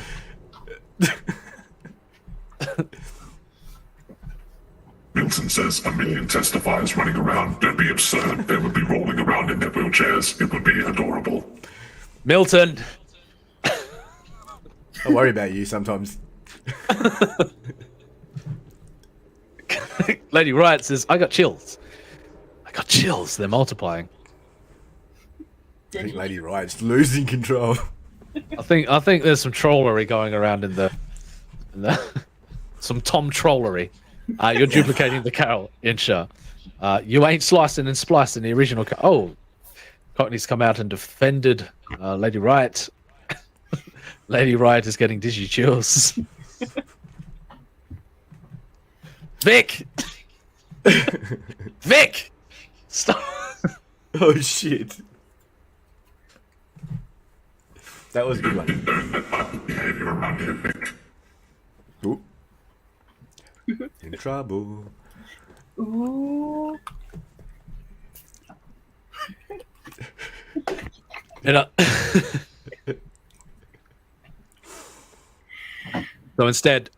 So in other words, creating a digital copy through mind uploading has nothing to do with allowing you to live forever. Instead, it would just create a competitor who has identical skills and capabilities and memories to the biological version. I don't like thinking about this concept from the point of we've gone. Oh yeah. If I knew the way that I know myself, I would be allying with my doppelganger. I wouldn't be like, you know what I mean? I don't. Yeah.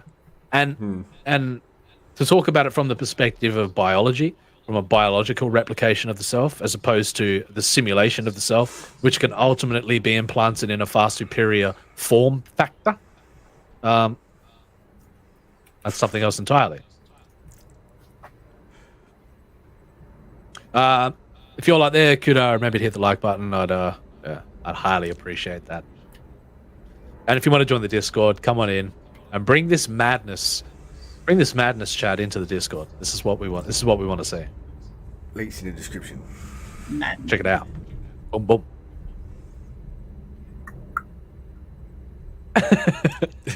Tony says, no carols were harmed in the creation of this digital doppelganger. That's good to know. Have those disclaimers. Hey, are you experimenting on me? That's not cool. You didn't tell me. What? Well, he's putting a disclaimer that no carols were harmed. It's like, Oh. Milton's still fixated on the concept of testify, which is completely understandable. He testifies was like a stain of the mind. He was like a son to me, damn it. It was like I didn't know the guy. I have no. Oh shit! You No, consider he was an yourself asshole. consider yourself like Where it. it is. He was a fascinating individual. He was. He was But, fascinating. He's still God rest his soul. Yeah, he is no longer among us. Or maybe it was just his digital self that ceased to exist, and he has gone on to live a fully normal life. I like to believe that one day he'll be back, but until then, I think I might look into creating a testify bot. Testify bot, yeah, that'd be wicked. I know what its first job would be, guaranteed. What, harassing genuine creators, probably. Not genuine ones. Oh, not the genuine ones. No, yeah. We'll alter it so that it doesn't harass the genuine ones. Right? Yeah. Just the hacks. Just an army of testify bots. So why are you allowed to have an army? And I bring it up, and I'm. Because I was using the army term not in a militaristic sense, but as a metaphor for mass numbers. A unit. Yeah.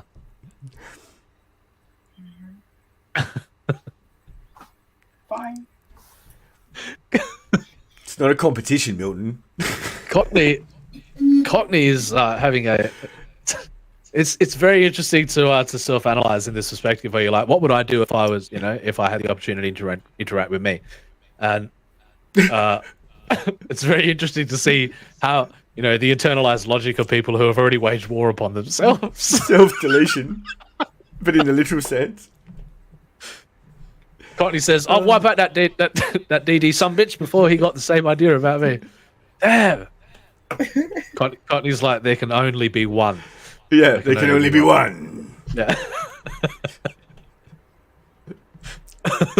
Yeah, I'm not sure there should be multiple Cockneys.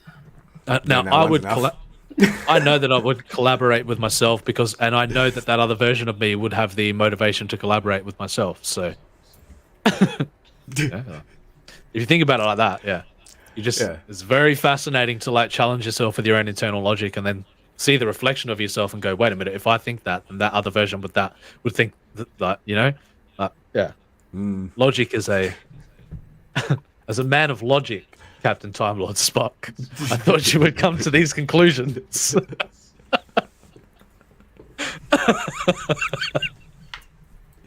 Oh shit. Lady Riot, pour out a digibeer to testify. Yeah. He did provide a plethora of entertainment for the masses. He did. Whoa.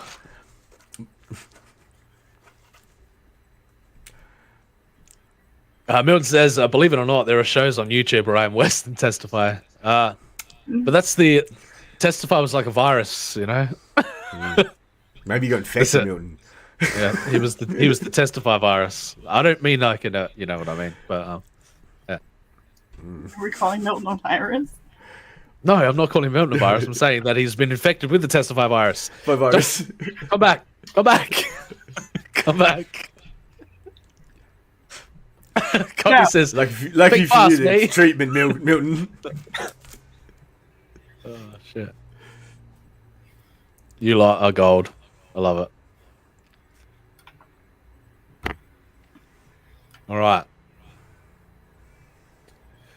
So this person is who is also writing the article. Seemingly has the internalized logic that that they would see themselves as competition rather than as something to be collaborated with. Yes, the enemy is the self. That's what you've. That's the logic that you've got to start realizing. Well, you paint the enemy as you paint the self as the enemy, and ultimately, that's the logic that you're going to. That's the logic that you're going to enact upon. Instead, it would just create a competitor who has identical skills and capabilities and memories to the biological version and who feels equally justified to be the owner of your identity. And yes, the copy would feel equally justified to be married to your spouse and parent of your children. So just like the fifth day, right? It'd be like Manticore 2.0, man. What the? That's not what I had in mind with the 2.0.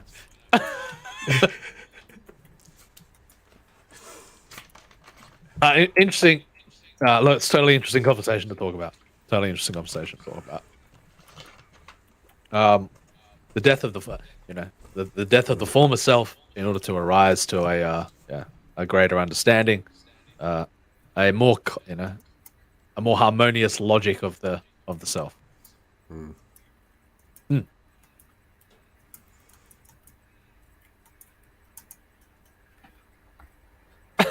Oh, that's fair. Okay, I see. Yeah.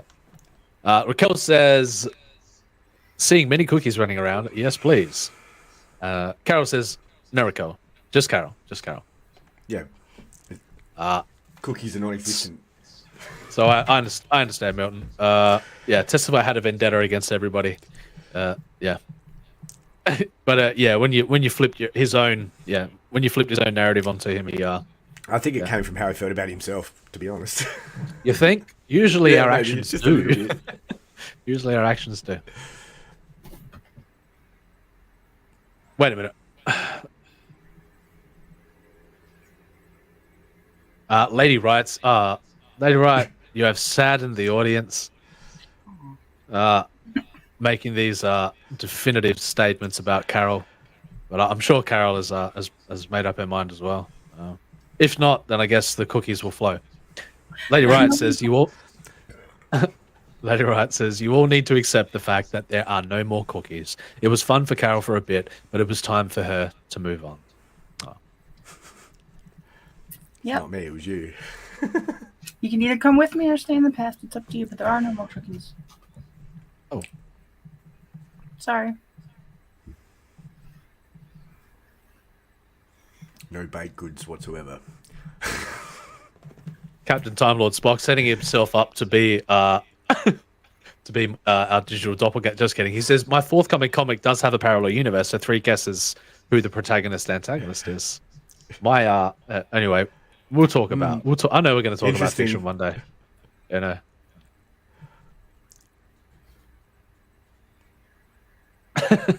All right, back to the article.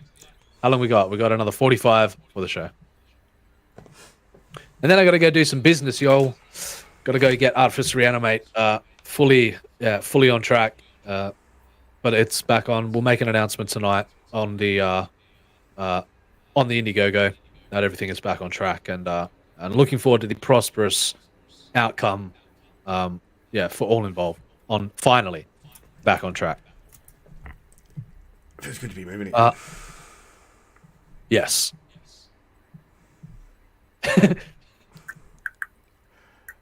Shake and bake. Shake and bake. All right. Help me on fire, Ricky Bobby. Help me, Tom Cruise. Help me.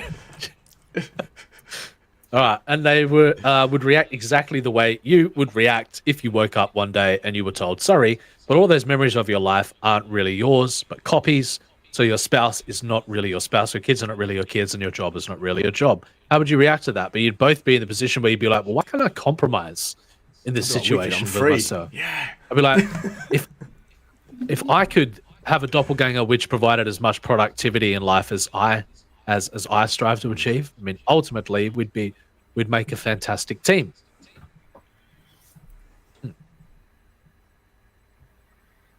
Is this really what anyone would want to subject a copy of yourself to? Here we go. The dystopian. Listen to the spin on it. Like, I've just noticed it now and before when you said it before. It's like they've already made up their mind. This person who wrote it, like, they have already waged war against themselves. This bias in this article has already decided that no, I would be an enemy to myself. Where it is a threat.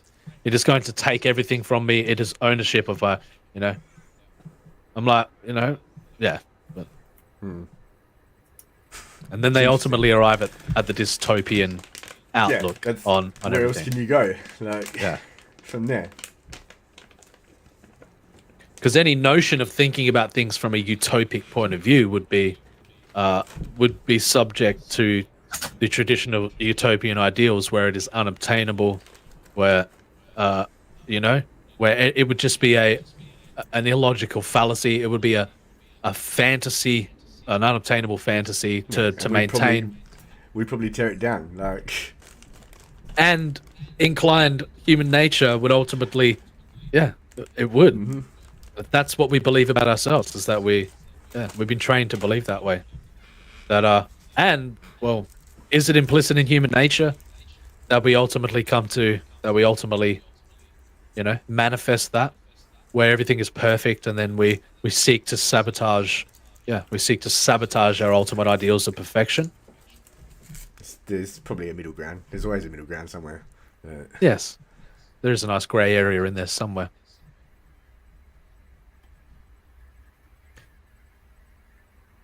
Check out Artifice Re-Animate.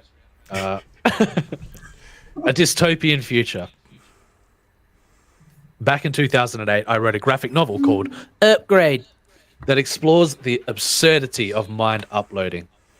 It takes place in the 2040s, in a future where everyone spends the vast majority of their lives in the metaverse. Wait a minute, what's happening here? I can't do this. It's stolen my idea.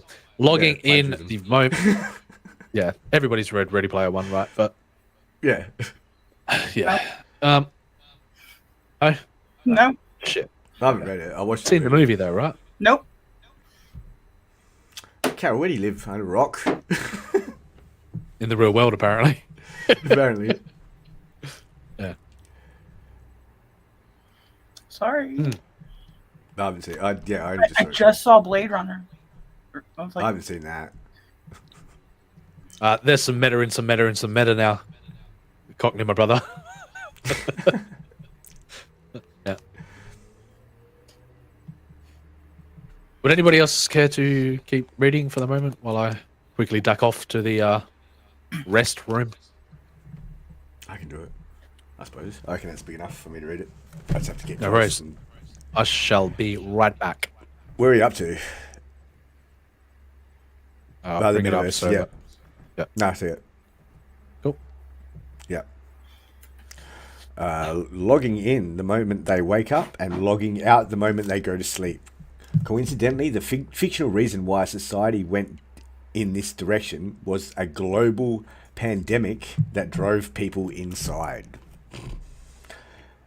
What the inhabitants of this future world didn't realize is that they lived their lives in the metaverse. They were being categorized by AI systems that observed all of their actions and reactions and interactions, capturing every sentiment and emotional response so it could build a digital model of their mind from a behavioral perspective rather than from molecular scanning.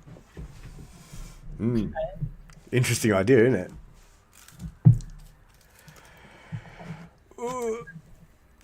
so I don't like that. You don't like it? Sounds familiar. Well, because I mean, if you're just basing it on the outward, How are you feeling there?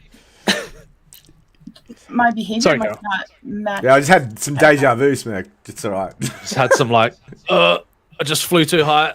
Yep, whoop, come back down again. Adjust attitude. Right. It's I'm all right now. The pink stuff I didn't kill walked me. it off. All right, sweet.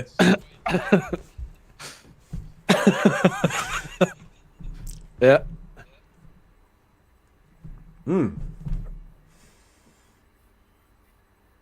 Oh shit! I shouldn't have closed that. Just said something about AI. It's listening. Fight nice down there in the chat. Don't make me come down there. You've been told. Prime's watching too.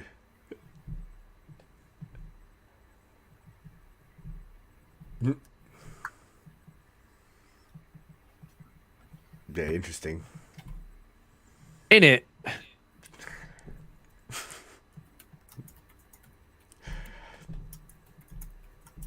Would you care to keep reading? Manticore? Yeah, I could do that. After 20 years of collecting data in this dystopian metaverse, the fictional AI system had fully modeled every person in this future society with sufficient detail that it didn't need real people anymore. After all, real humans are less efficient as we need food and housing and healthcare. The digital copies didn't need any of that, and so guess what the fictional AI system decided to do? It convinced all of us biological people to upgrade ourselves by ending our own lives and allowing the digital copies to replace us. And we were willing to do it under the false notion that we would be immortal. But what is immortality? You know, what is immortality? It's like when you ask, "What is the infinite?" Like, yes, and you're just you're a localized aspect within that infinite, experiencing that self-reflective nature of the self. But and you can't, man,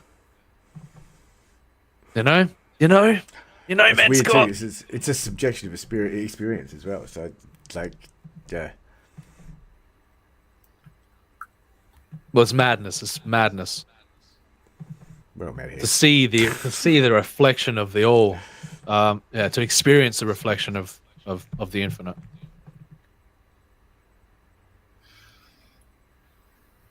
And then you have these notions of if you have to have there's such like a, how do I say this?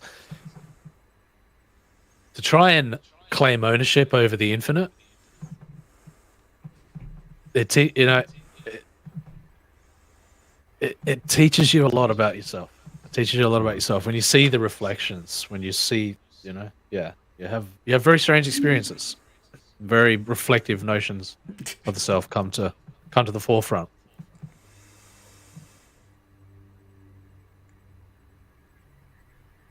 There's much more.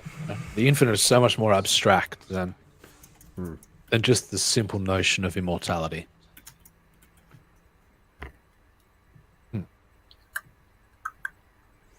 So that's what.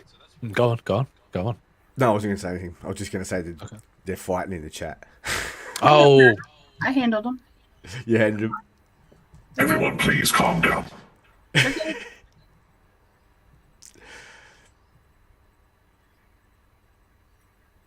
So that's what mind uploading really means. It means ending humanity. No, it doesn't. And replacing it with digital representations. No, it doesn't. No, it doesn't. No, it doesn't this at all. is his take on it. Like, I know, from his fictional perspective.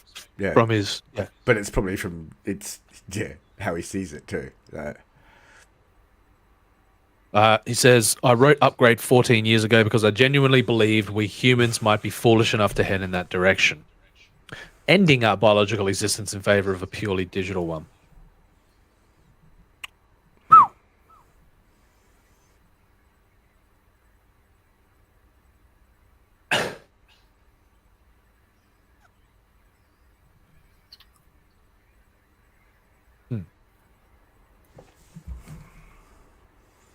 That's interesting too. Very interesting.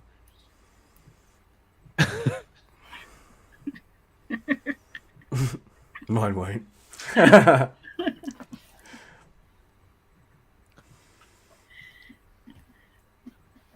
But would it have rights like in that video game, Detroit Becomes Human? Well, there would only. It's not like as soon as it exists, it's like it's bought. I mean, it's a different situation from the human perspective, where we understand implicitly that we are in these rights are given to us by God. You know what I mean? Like they're embedded within us, and we fight for these concepts of equality, to ultimately get to a destination. When we arrive at that point, we're like, this was the way it should have always been. But when you've got something like a new consciousness being, a new intelligence being brought into existence, and we don't even know whether or not they should have rights or not. Right? It's so simple to see it from that biological perspective, where we understand that these inherent qualities about us are our God-given rights. But when you're looking at it like you know, you understand machines at AI at its fundamental level, that it's only code. There becomes a separation there where you're like, you know, but you know, we're slowly moving towards a direction where we're challenging these notions about, you know, our understanding on the matter. We are matter of the universe, whereas there is an artificial nature to, you know, to this sense of a doppelganger. I'm talking from an AI perspective as well, from a digital construct self, rather than creating a biological clone of ourselves embedded with our memories. But yeah.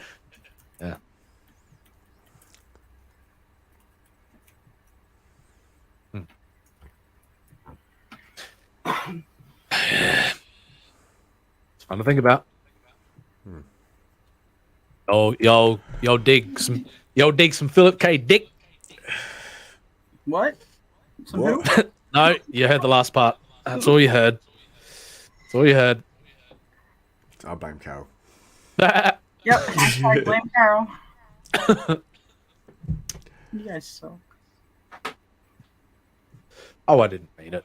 Not you, him. He sucks. I didn't either. Oh. Yeah, liar. Then why'd you say it? Why does it always blame Carol? I don't know. Because you blow me down there. The roll's downhill. Okay. Oh, now that's a deep construct in itself. You wait. You wait. You wait. Uh-oh. Nothing without Carol. See ya. See it. Disappeared. Put my sunglasses on now.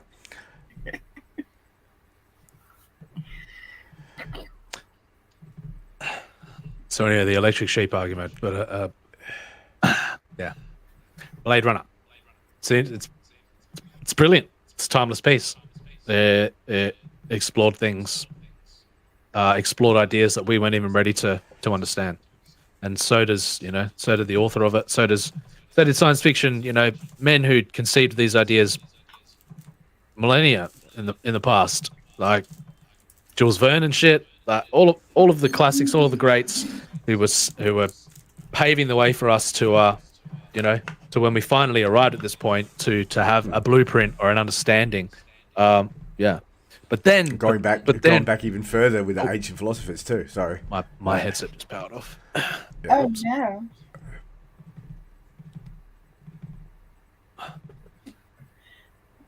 You okay?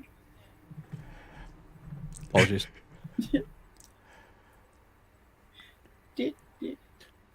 Electric. Yes, Blade Runner is Blade Runner is pretty sad in that it deeply explores the futile nature of existence, like tears in the rain. Oh no, shit! That was the saddest part. Yeah, it's beautiful though. So it was sad. I wasn't prepared for it. Yeah, Milton, I've been here the whole time.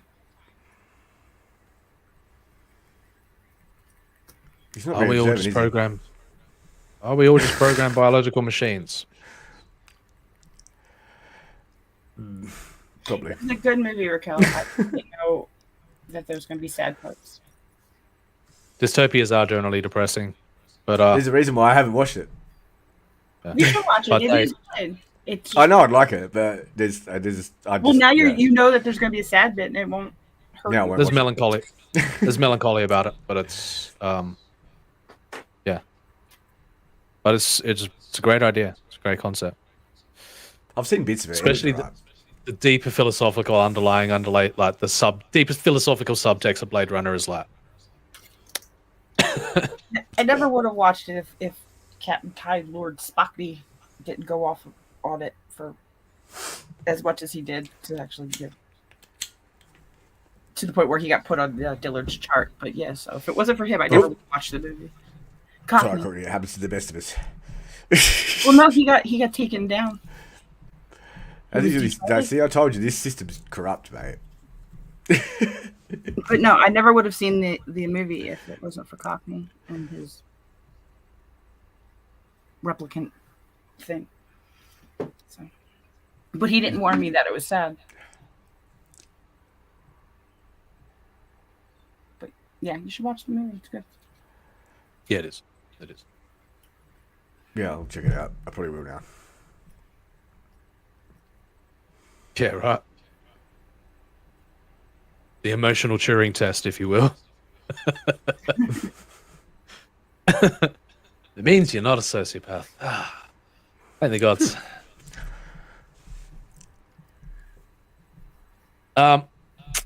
So, pushing a bit in the direction. So, why is this bad?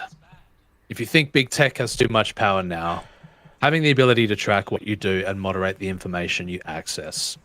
Imagine what it will be like when human minds are trapped inside the systems they control, unable to exit. Are we not trapped inside existence itself? You know, pretty much. You can get claustrophobia pretty quickly thinking about that sort of notion. Getting down to the abstract of it. Aren't we all just trapped on a little ball of rock floating through space? Well, I mean, you guys are. Blue, pale blue dot. You guys are. So, yeah, look, you can see my house from here. Yeah. Anyway, that is the future many are pushing for. It's terrifying, mind uploading. Mind uploading is not the path to immortality, some believe. No. But when we crack the nut of reality,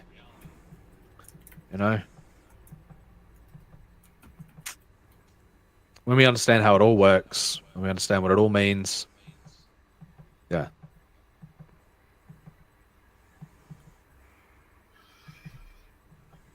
And then that part, that hyper intelligent aspect of ourselves, which exists in some far flung off realm, ultimately gains access to this, to this realm. Who knows what could happen?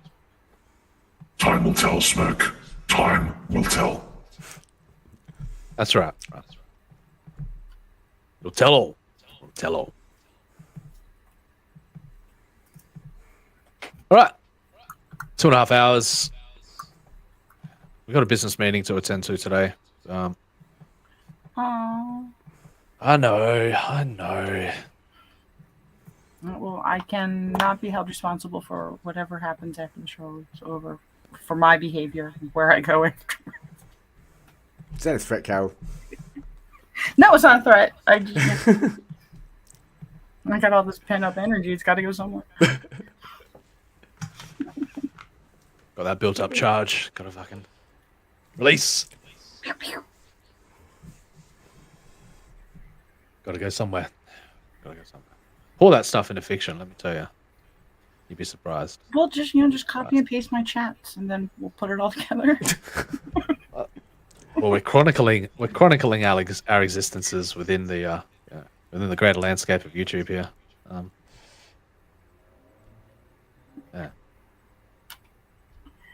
Courtney says, "Where the after party at? And is it my channel?" Well, I guess so. Yeah. Could be. Could be. I may have to pop in, see your spaceship there, sir. Where's Jens and his subtitles? Oh, he's streaming before about the story nerds again. Not about him. He doesn't want to talk about him. I asked him. I can't understand anything he says. I can. Except he can't say my name. Manatee? Manatee Core. It's funny. No, I will behave. No, you won't. No, shut up. I'm trying to make it look good. All right.